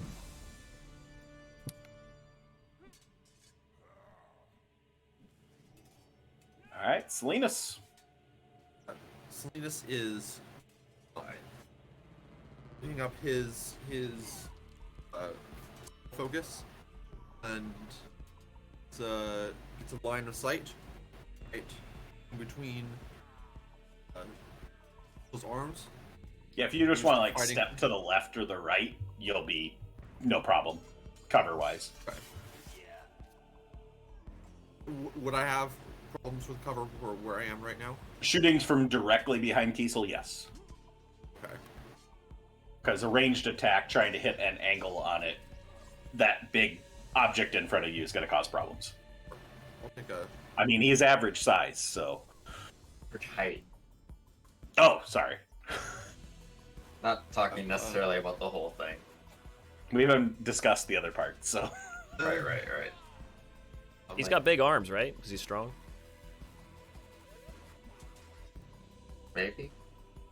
Okay, trying. Here goes. Not pull up my. Salinas, you went from the top of the initiative order to the bottom. Yes. 15 hits. Ooh. That was close. Hit with both. Nice damage roll. Damage roll. It is Gone. just watch as it poof evaporates and just whiffs of this blue, almost like a fog. Yofredir, it comes just like going into your face, like you're in the middle of your vaping, just with the blue. It's the special with blueberry a- flavor. My blue. And with his other hand, he's going to curl this fog. It goes from blue into a sparkling rainbow light, and into Dre's mouth. That doesn't sound good. I Oh, hey, we appreciate get to you see the healing healing me, but that dice. was the Hey, best SpongeBob way to dice. see that. And back from the brink. Okay. I'm gonna say, be careful, my lady. Might be more. I'm not sure. What was that? Appeared to be a ghost, my lady. How? This is your house. You should be telling us. There's never been ghosts in my house before. Is there a room beyond here? Can I see where roughly what was behind the ghost? Like 10 feet. Based off of your mapping of walking around and checking out the whole place, Sure. the privy's on the other side. We got ghoulies coming out of the toilet here, folks. Ah, damn. Get a prestidigitation. Get rid of that shit. Is the lady I think it's a fair? malfunctioning prestidigitation toilet makes ghosts. Gotta take maintenance. It's important. Lord. All right. Huh, that's an interesting theory. Is the lady of the house distracted with all these people talking about? Alfred would want to see if he can get a hand on this short sword at hand. Okay. Make a sleight of hand check. Gladly. No. All goodwill is gone. Why? 16. Okay, what are you doing? Oh, just trying to grab it? He would want to take a look and see if she's like distracted. He would want to see if he could sort of move it further away, like out. Like, is this like a desk next to him? Yeah, like anywhere like out of sight. Okay. Just like, oh, it got lost for a second. All right. Yeah, I'd say you could kick it. Yeah. Where are you kicking it towards? Out the door, back towards Salinas, trying to drag it and kick it. And like, it's right in between you, Kiesel, and Salinas. So you're trying to like reach your leg out and drag it and slide it back past Zedri, who's laying on the ground. Dex save to avoid getting stabbed. Yeah, just Is this little 5-foot thing where the house is? Yes, that's where she's at. More towards the door, just like keeping his body in between it and her. Like, Okay. All right. I'll say you can get it kicked just outside the doorway. And she does not notice with your 16. what color was the broken gem on the floor? You said it was red? No, very light purple. Very light purple. Does it have any swirls within it? Any sort of energy within it? Like on the gem itself or like coming out of the gem? From the gem itself. Like all these shards around, like are they just flat like matte purple, or does it seem like there's something inside?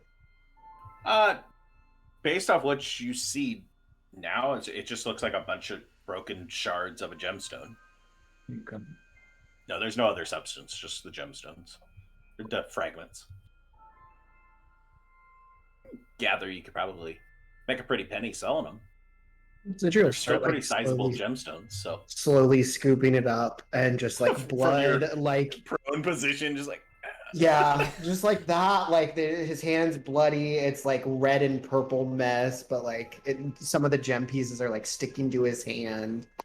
People got sorrow. Like, okay, give me a sleight of hand check for yours, Sentry. Okay.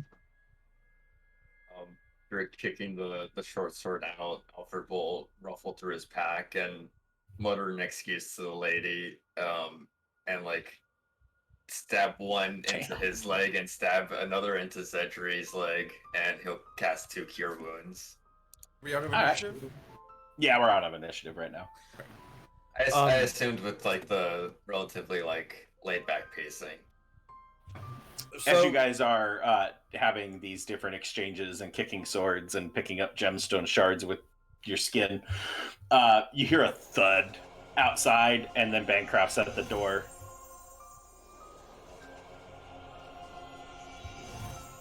So How badly does really hurt does that look right now? Fucked as always. I mean, Salinas will walk up and give a good proper come up, like, he puts his hand on your chest and a good purr. Maybe we should just. Maybe it's time to go back to bed. I just want to know: is this like part of the trial? We tell a story, then we get to leave here with one of our own, or you know? If you wanted, I could have just told my story. He's like turning to the lady. I swear I don't. This has never happened before. I have never seen Insight something check. like that. Yes, before. please. Go ahead. Insight, Inside yes. check. Can I do that too? Yep. Oh Anybody my who God. wants to. I didn't ask the first Of course, time. we believe you. I mean, this is crazy. Do you think? Yes, it the has anything to reroll! do with Freaking the- ones. Do you think that this might have anything to do with the two brigands trying to steal your things? Like, do you think they did it? I'm not sure. They are the only other unknown factor in this. This is the first time that she notices that Bancroft's back at the door, which, by the way, Alfred, he's picked up the blade that he found on the floor as he walked to the door. swiper no swiping. Where'd they go? I took care of them. They're fine. Are you okay? Can I insight check that too? Sure. Insight check on your first one for Lady Kateisha. She seems to be telling the truth that she's never seen something like that before and has no idea where it came from. Okay. And did Cedric's this just gonna.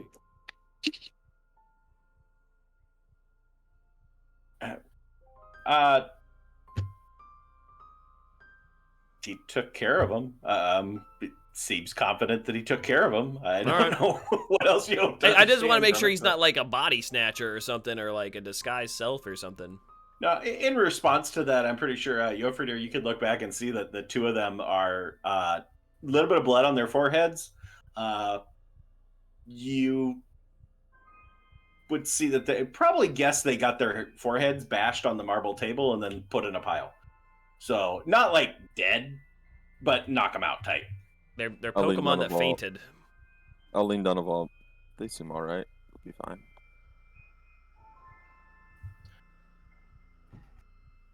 All right, folks. Can I wasn't here when that happened. So can I go to where this general area of where I believe this thing to come up from? Can I feel like if there's like a loose floorboard or something that this could have like come up from, or like something on the walls? Sure. I might like a Give me a false perception or investigation? Your call. I'm investigating. This lady's got dead bodies somewhere. Checking along.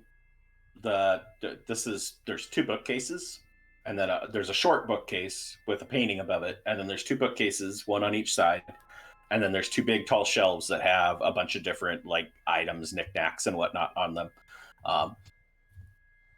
Nothing that really like jumps out at you at first, but it's a collection of items, and nothing that like there's an entry point of any sort. Lady, I know that your feelings about magic, and now that this attack is not in danger anymore, I wanted to ask your permission.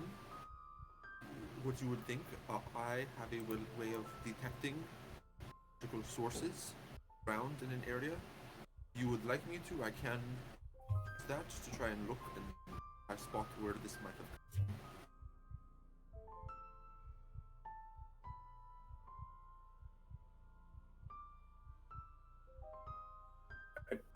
I mean, it's gone now. I don't see that there's any reason for that. Bancroft, take care of get those two locked up like we planned, and we'll take care of them in the morning. I need you to get me back to bed.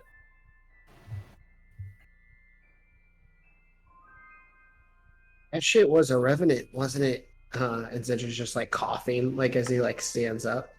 Is that the thing that y'all No. fought whenever you were in the catacombs? No. No, Revenant those is are more more solid. corporeal and Cedric, give me animated. an Arcana check with advantage, Oh. Mr. Death Oh Expert. shit! Have I had revenants in the fucking crematorium?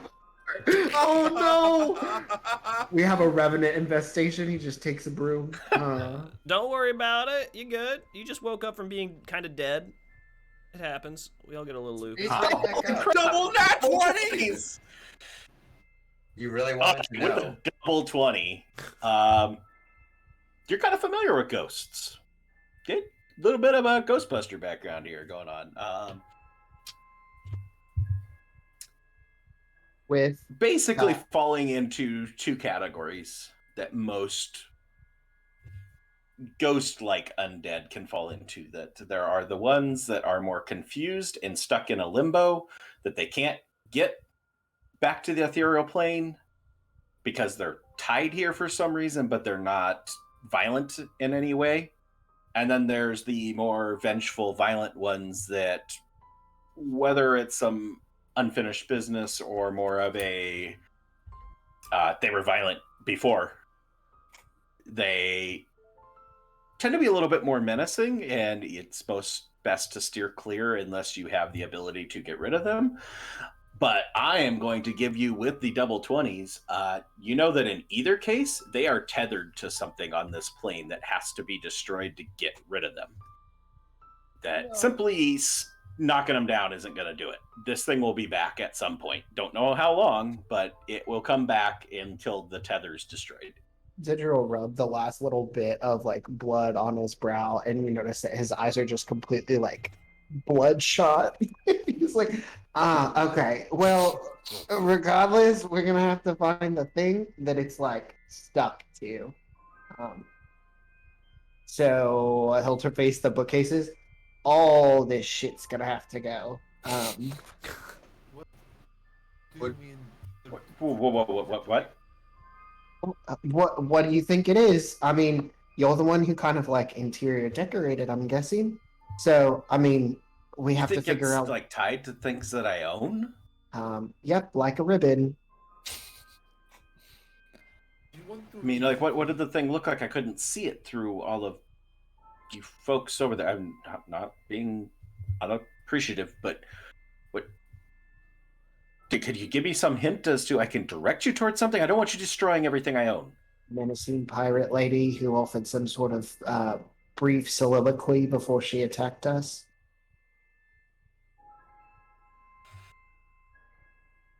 Well, what are pirates? I guess. I mean, I have a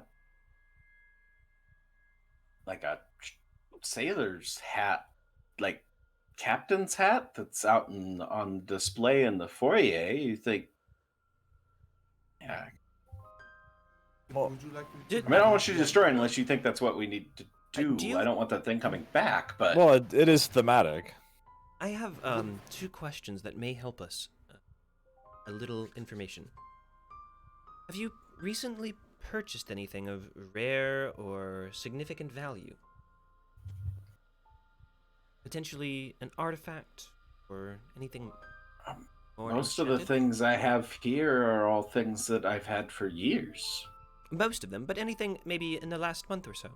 Well, I mean, we purchased goods and stuff, and I've gotten a couple paintings done and things like that, but nothing connected to a pirate. Insight? Can I insight check that? She feels like she's being evasive, kind of like for no reason. Give me an insight check. Yeah. 'Cause I don't think it was unclear that like that would not be an answer. Like, come on, flower? Yeah, sure. You're gonna haunt it over your flower? Like, come on. That sucks. That was a 20, but it didn't go in the box. Woo! Oh well. Give me. Oh, that's what it Yeah. switches to. Let's see.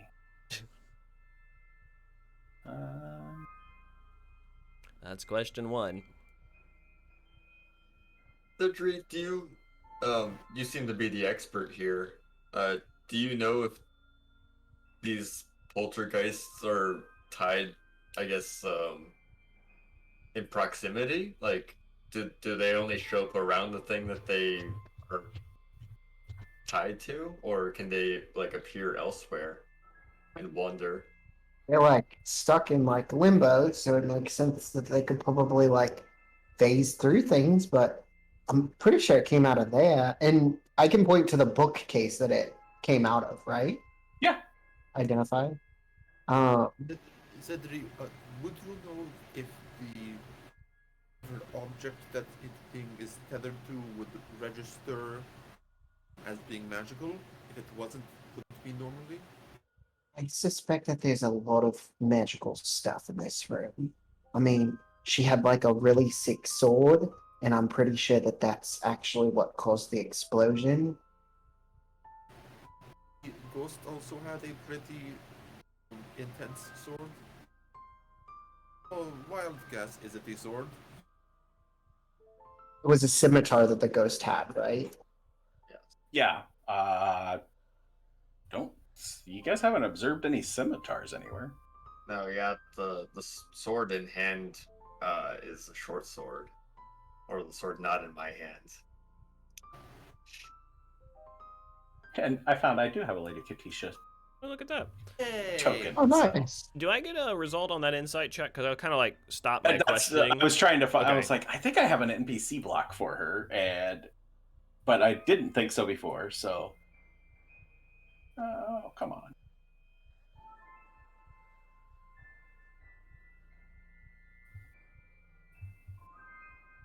Not a good roll, particularly.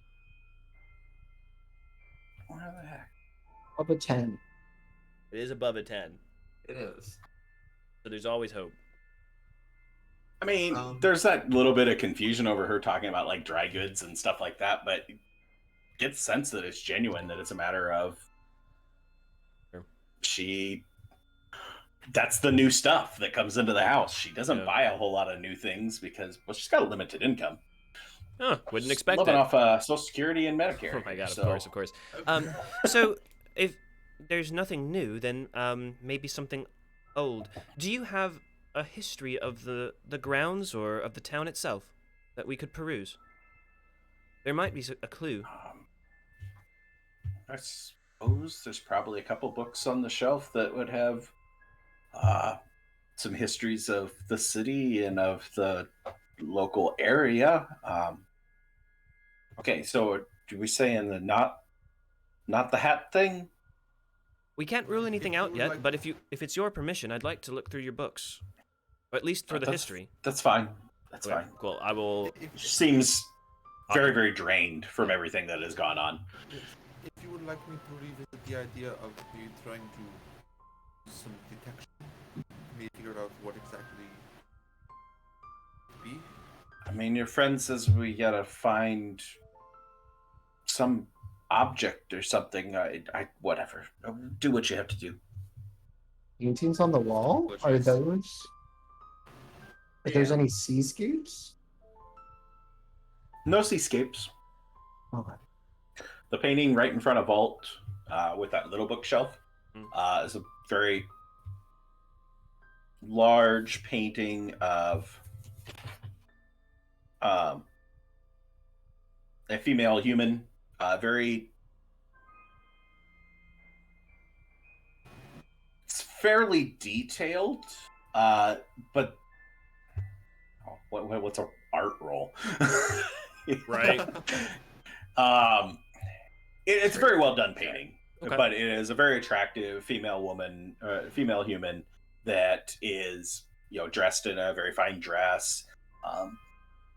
It's just when you get to the facial features, they're like a little bit poorly done. It's like the person was like really, really good at everything else, but it got to that part and is like phoned it in on the facial. If they got the hands, then all bets are off. The- Anything else is Oh, subject to one be shit. hand, the other hand is off and out of the picture. So Wait, was the pirate we dealt with a lady? yes, Okay. I only had a brief window of slap on it and miss. Would I be able to compare the two from memory and see if there's... they don't look anything alike. Okay, cool. Just making sure. One Alright. last question. I will continue Um, looking through the bookshelves. Would Alfred have been able to remember if he saw any sort of insignia or sort of marking on the short sword before he kicked it away? Like, what are you looking for? You can give me a perception check and then just tell me what you're looking for as to. Yeah. Like any sort of identifying mark to show like As well. from where it came or from like if it had an owner.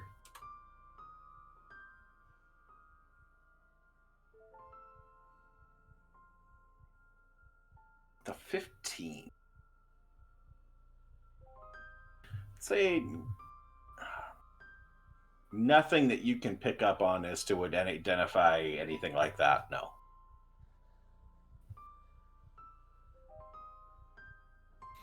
DM. While everybody sits here and ponders, I would like to have an action. Can I check up on our two compatriots? Did you even call Yeah. them that? Yeah. Just people. I don't know. I mean, Bancroft was sent to go deal with them. So you step outside of the room. Bancroft's out there and like just dragging their unconscious bodies up the stairs. Oh, I was hoping they were awake. Waddle to Bancroft. Do you want some help just so they're not hitting the head on every set of stairs? And I'll kind of like gather one of them up. Whatever. Yeah, I figured. And I'll. Where are you taking them? I'll help. Back to the room. And he points back at the room at the far side. Is that what? Next to Salinas? You at the bottom? They're on the left side, right? No, it's on the right side. They're on the right side. They're on the bottom. Oh, yeah. Oh, Yeah. Bottom right. Yeah, and I just kind of want to help him get them up in there, and then Yep. I do have rope if you would be interested in having them more immobile. Sorry. Wrong button. Rope!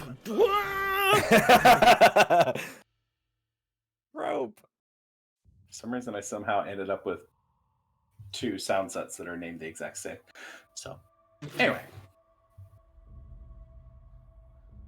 Okay, ask your question again. Sorry, I was trying to get that sorted. I do have rope on me if you want to tie them up while we leave them. I don't know if you want them to be able to have the thumbs and, everything. That'll work. Sounds like a good plan. Cool. He'll just like throw Kateisha over his shoulder and just start trekking up the stairs at a fairly brisk pace, leaving you a Z. All right. Are either of them any sort of sign of being not awake, or are they pretty not awake? Give me a perception check. Letting Dad carry him in from the car. That sounded like a car screeching. Oh, that sounded like something else screeching. Ghost pirate number. 9. She seems out. Nah, jeez. Any visible bruises or? Contusion on the head and good amount of blood there, but not anything serious. All right, I'll continue upward. Once we get to their room, can I rifle about their shit? Okay. Well, for expediency. Expediency. You head to the room. You get them in there. He works with you on getting them tied up. Put them on the bed, tied up arms behind their back, and he proceeds to take out a ring of keys and he's locking the windows so that they can't be opened. And then kind of just like motioning for you. It's like, okay, let's lock them in. Yeah, if you don't mind, let's just take a quick look. What are we looking for? I don't know. Something exciting, hopefully. I don't know. Are you maybe stealing from them? Not from you, and I wouldn't be dealing, I would be contributing to the ongoing investigation. I would like to see if there were any more weapons, maybe explosives, maybe scrolls, maybe magical ingredients, maybe just, manure. I just want to make sure, because I don't know what caused that explosion, and I don't know what these two had to do with it, but if there's some sort of incriminating evidence here, or something that you'd like to tell me, please, I think now should be the time. Kind of lean on Seems that. like he pauses for a moment, and then, well, the explosion was from the blade when it hit the ground. The blade that hit the ground? Which blade? This one. And why did that explode when it hit the ground? The gem broke on it, and it just gave off some sort of an explosion. Do you mind if I take a look at that? He holds it out, not for you to take it, just for you to look. You see this blade that's been previously described with the broken gem right at the top of the hilt. Just a short sword. Very shiny, very flashy. Presumably pretty effective. How did it fall? They were taking it. Oh. Stopped them. Yes, of course. And it fell You did in it. the scuffle. You did a very good job. Patronizing me? No, I'm complimenting you because you had these two idiots subdued while we had to deal with whatever came out of that. So I'm just being honest. I don't know how many times you hear a compliment a day. I'm just trying to, be friendly. But, It's just how what was it's- that back in there? A ghost. What? Yeah. Have you seen the eyes of a person after you've killed them? It's the same eyes that a ghost has. Not in a long time. It's the same eyes a ghost has. Anyway. Cold and empty. Yeah. Very cold and empty. Do you still want to be able to look through this? Just... I don't know. Do you need a minute? I don't know if we... Give me a persuasion check. Trying to see him like, dude... It's our roll for schmooze for the night. Persuasion. I wish you were higher. Oh, that was. That looks like a 9 on my end. end, man. 10.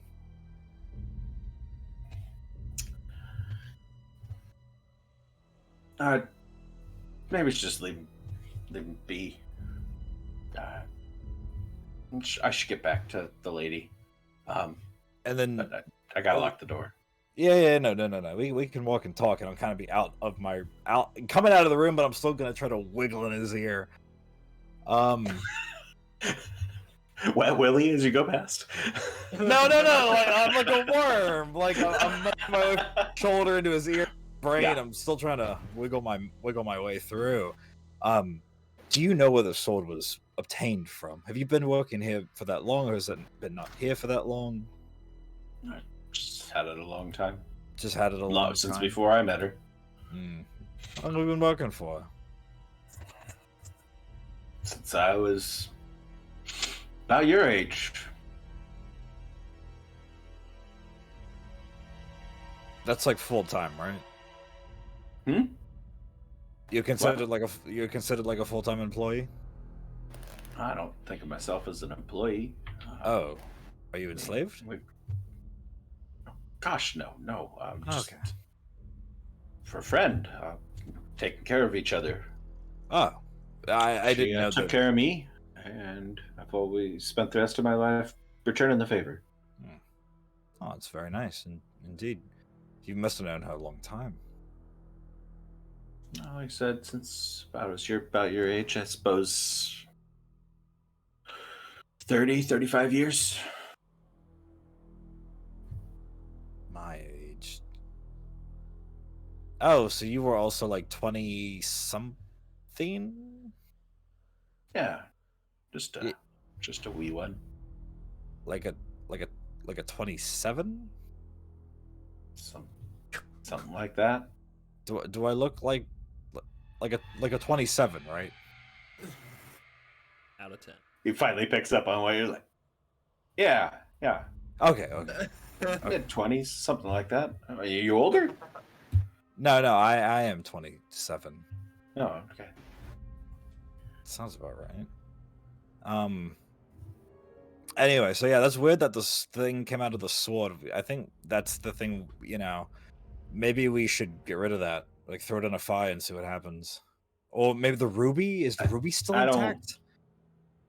I mean, the gemstone thing's just shattered. I mean, that's what exploded. Well, maybe we can, I still don't think the lady would want to get rid of it. She's had it for a long time. Unfortunately, but something almost murdered my friend, and it was under the ownership.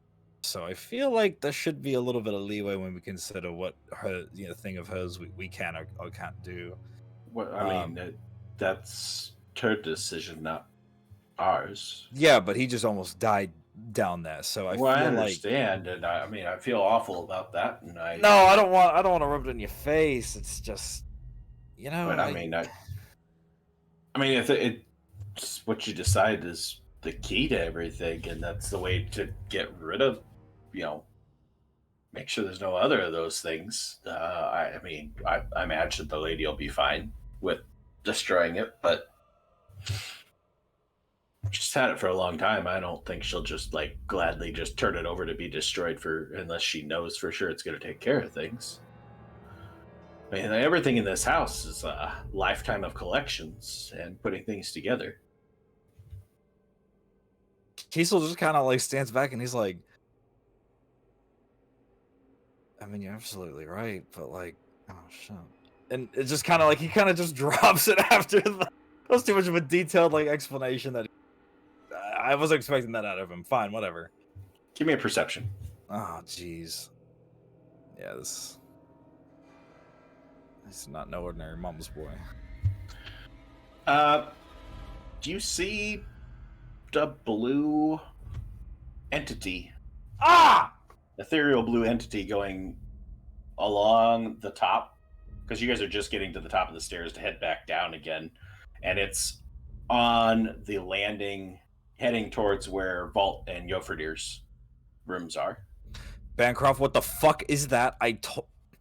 Bancroft? Looking at me. I'm sorry, did you not You're the also one that see saw it? the thing. I didn't see the thing before. Is that what the thing was before? Yes! It was! That was the thing! And that was the thing that came out of the thing that you were holding. On that, so he reaches underneath his vest and just pulls out 2 battle axes. Yes! What a hero. And goes, he's raging. Alright! DM is... Kiesel didn't see the figure. Is it the same woman? No, before, or it it is new? not. It's not got a the house same full person. of It house is- full of ghosts. This is a male human in full plate armor. Oh, I don't know if you want holding. It's got no weapons in his hand. He's got long sword at each side,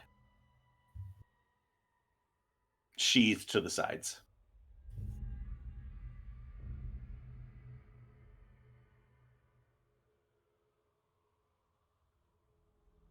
Doesn't seem to be noticing the 2 of you. Just walking. Well, not really walking. Hovering. Just floating across the top. Can I get his attention? Can I call to him? Can you? Yeah, sure. Excuse me. Did you used to live here?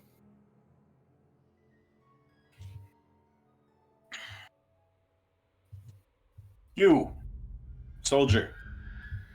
Give me the scouting report. Right now. About 7 kilos to the north, there was a grouping of about a battalion-sized. I couldn't tell how many cavalry units there were.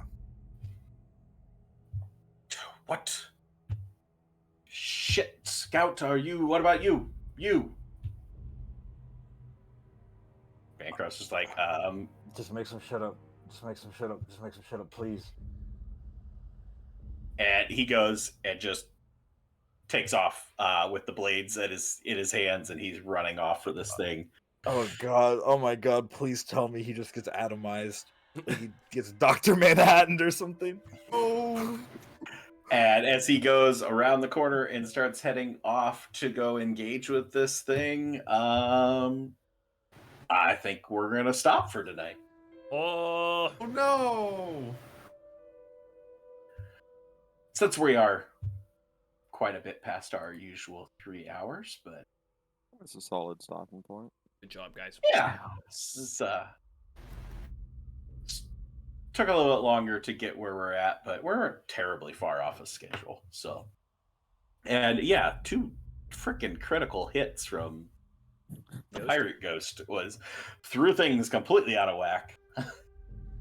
But anyway, yes, we will conclude our story for tonight there and pick back up next session with likely the conclusion of Lady Kateisha's house. But before we go any further with closing things out, let's do MVRP and questions. For those of you watching for the first time, not familiar with this, we do have each of the party members vote on who had the most valuable roleplay moment. And also each person has their question after the session. And then lastly, we will do a favorite moment from the session. So what did we end up with? Who? Jeffrey, why do you got 2 rolls? Oh, okay. Kiesel tied you. Oh shit. Kiesel, why don't you have 2 rolls? Ooh. Hashtag awkward. Salinas, you're up first.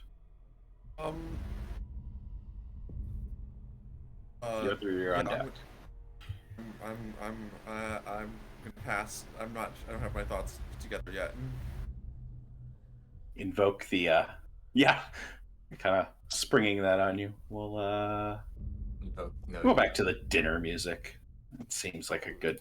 I don't want the heartbeats going in my head anymore. All right, so Yofredir, you are up.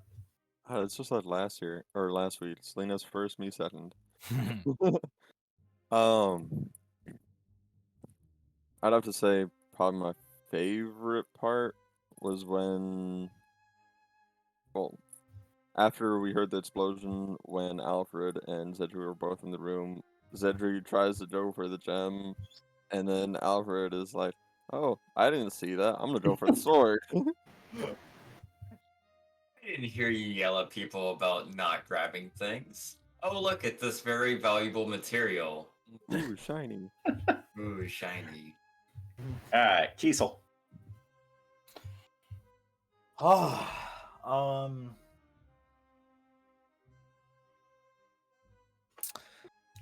I got kind of jealous when everyone went to bed and there was some shenanigans going on.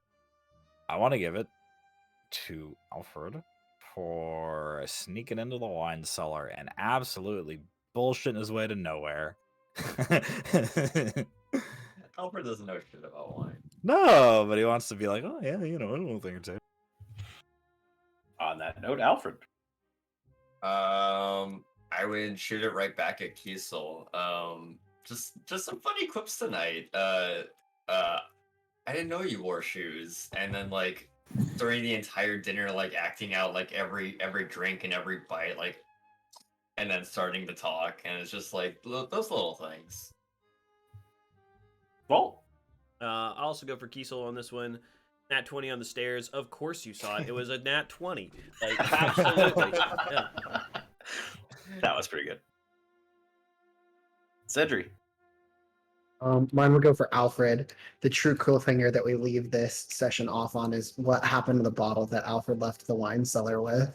He still has it. You know, the status of it. Did it get messed up? Did the pirate hit it? I don't know. I need to know its narrative arc. Wait, here, I got you.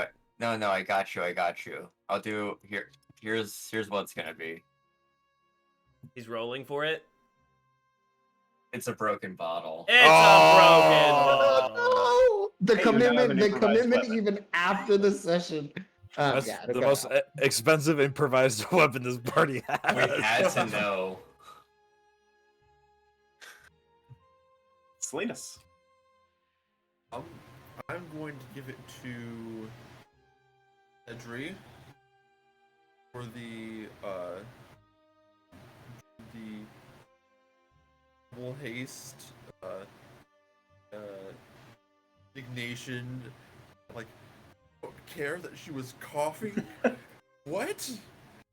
And then at the very end, I was cracking up. The comment like everything has to go. It all has to go. Now I'm a Ghostbuster. Oh no. All right, everybody roll for questions.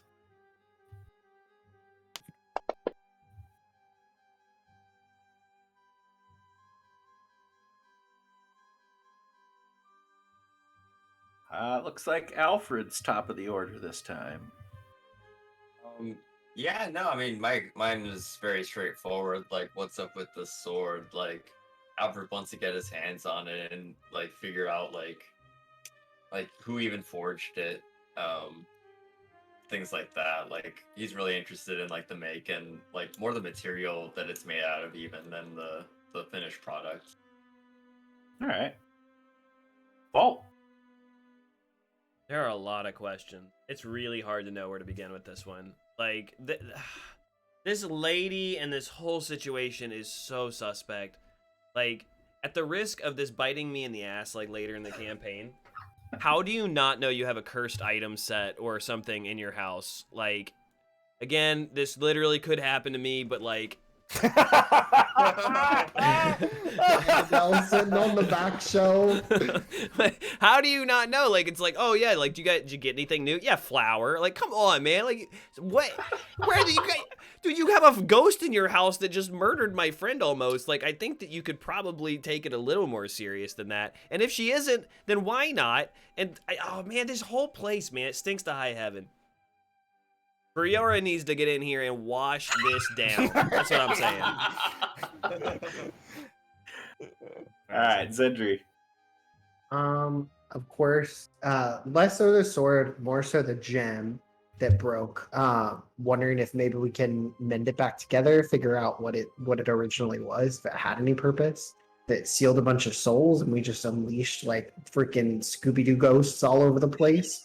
Skyrim soldier. Or if the other thing that Zedri is interested in is the dynamic of just like servants in like upper crust households. Alfred was able to confirm that like that's not how it was. One of the things on Zedri's brain was like, how is Eunice treated in Vault's household? So that's probably going to be a question later. But just figuring out like now that we have Kateisha in the room, maybe we could have a conversation with her, get her opinion on it. Yeah. Jaisal. What the fuck? Is that your whole question? Yeah, that's it. That's it. See you next week. No, this lady definitely knows. You can be willingly stupid, I guess, but I feel like there might be a little bit more. I mean, she could just be like, I get something from a friend who's a friend of a collector type deal, because most rich people never come into contact with what they buy. They have people who search out for these things, but like, I don't know. I'm not sure if the lady has skeletons in her closet or if it's kind of face value. She bought a cursed sword that had 1 billion souls in it. It broke, and now we got to get a vacuum cleaner and stuff. But I'm not sure. And also the role that the two other girls were playing into this. Why would they want the sword? What's the importance of it? I know if we were trying to put that gem back together, do you remember how long it took us to put a cup together? One bottle took like an hour. We also didn't have yeah. the other person who can cast mending. Double mend. Still.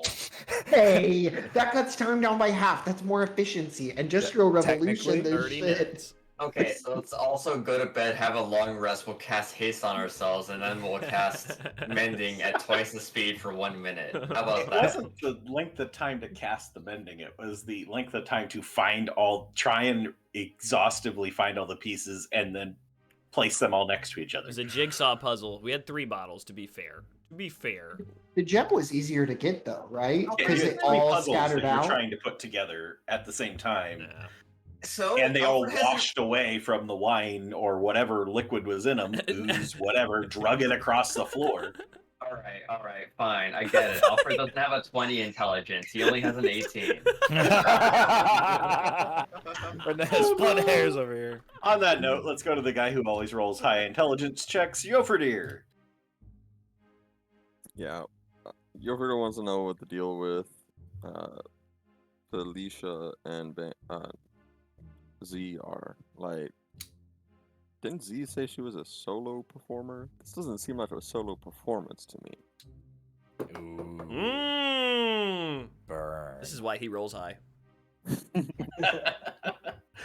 All right, Salinas, you went from top of the order to bottom of the order, even though you acted at bottom of the order last time, so we'll stay at bottom of the order. So I have thoughts about the sword and the ladies that we're staying with. I agree that it seems like the sword is kind of the impetus for this happening. So what's up with it? What's the deal with the sword? What am I gonna find when I cut back to group of us back in the study? Detect magic. What I see. Was her and no, were the 2 women telling the truth, and the door was unlocked because Ghost was already there? It does seem they were acting very suspicious, and they said they were just going to go back to their. No, they did say they were going to go exploring. Nobody insight checked that comment, so. They did say they were going to go exploring. So if they did find it unlocked, the ghost doesn't have anything to do with the sword. Maybe the ghost did, or maybe they are shady characters. Not sure. That's a lot of questions. Yeah, I feel like everyone's very quick to blame our host and are not giving enough attention to the 2 ladies in the house. Hey, my question also kind of too, so my suspicion is equally spread, like cream cheese. Technically, Ofridir also went with the what's the duo's deal, so. Okay. Roll best moment. You'll have to roll. Props to Alfred for using the fire dice tonight. Big man. Yeah, someone was using some sparkly effects. The DM. That was me. That was DM. Because I did spend the $5 to buy the magic trail dice, so. Woo! Mostly to You'll have test to roll to see for me. the whole thing working, so. Yeah. You'll have to roll for me or for me some more random. I'm still putting my computer back up now. I got you. 14. Dice roll. Big man. Okay, looks like Salinas, you're back to the top. I'm not gonna skip out on this one. I think my favorite moment was the guys combat ghosts that dealt 2 crits in quick succession, and then was followed by Zedri's double crit on his intelligence check. That was very good.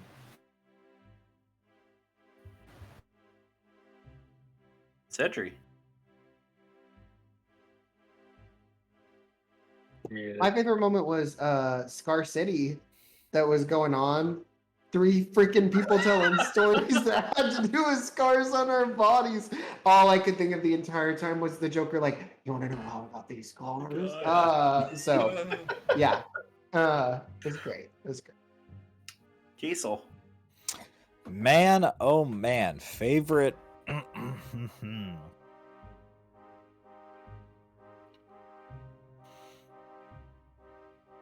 I think the description of the foreign and alien foods, and the effort you made me to go get jelly seeds, and the entire plating of what this, you know, upper very bourgeois lifestyle has to offer, with these dangerous apex predators being served to me on platters. I enjoyed that because I felt like that was a nice kind of look into the world building as well, and a lot of like under subtext type stuff. All right, Alfred.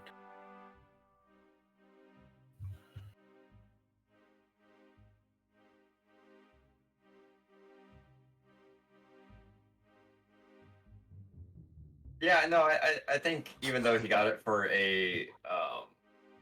MVRP, like my favorite moment was Kiesel like jumping off and just being like this is where I'm gonna be. I'm gonna fucking go for it. I'm running off. And then like being so confident in the aftermath of it. Go for dear. Similar to Alfred, I'd say when Kiesel jumped off and then vaults, like, oh, Kiesel did that. That worked. I'm gonna do it too. We'll follow up Kiesel's acrobatics and Vault's failed acrobatics. Hey, he didn't belly flop on his face and get a Yep. nose job. He saved. So far, the face is unmarred. Vault. You know, honestly, I already said it earlier, but I loved the confidence and the. Of course, you saw it. It's a 20. Listen, that's it. That was peak to me. That's good. That was good stuff. I've been giggling over it for a while. He dice big. Yes. He 26 on athletics check. All right. Well, that wraps up what we got. Thanks for those of you tuning in live, as well as those of you tuning in on demand here on Twitch, as well as on YouTube in the future. Hope you enjoyed yourselves as much as we did playing, and we'll see you next week. Bye-bye, everybody. See ya.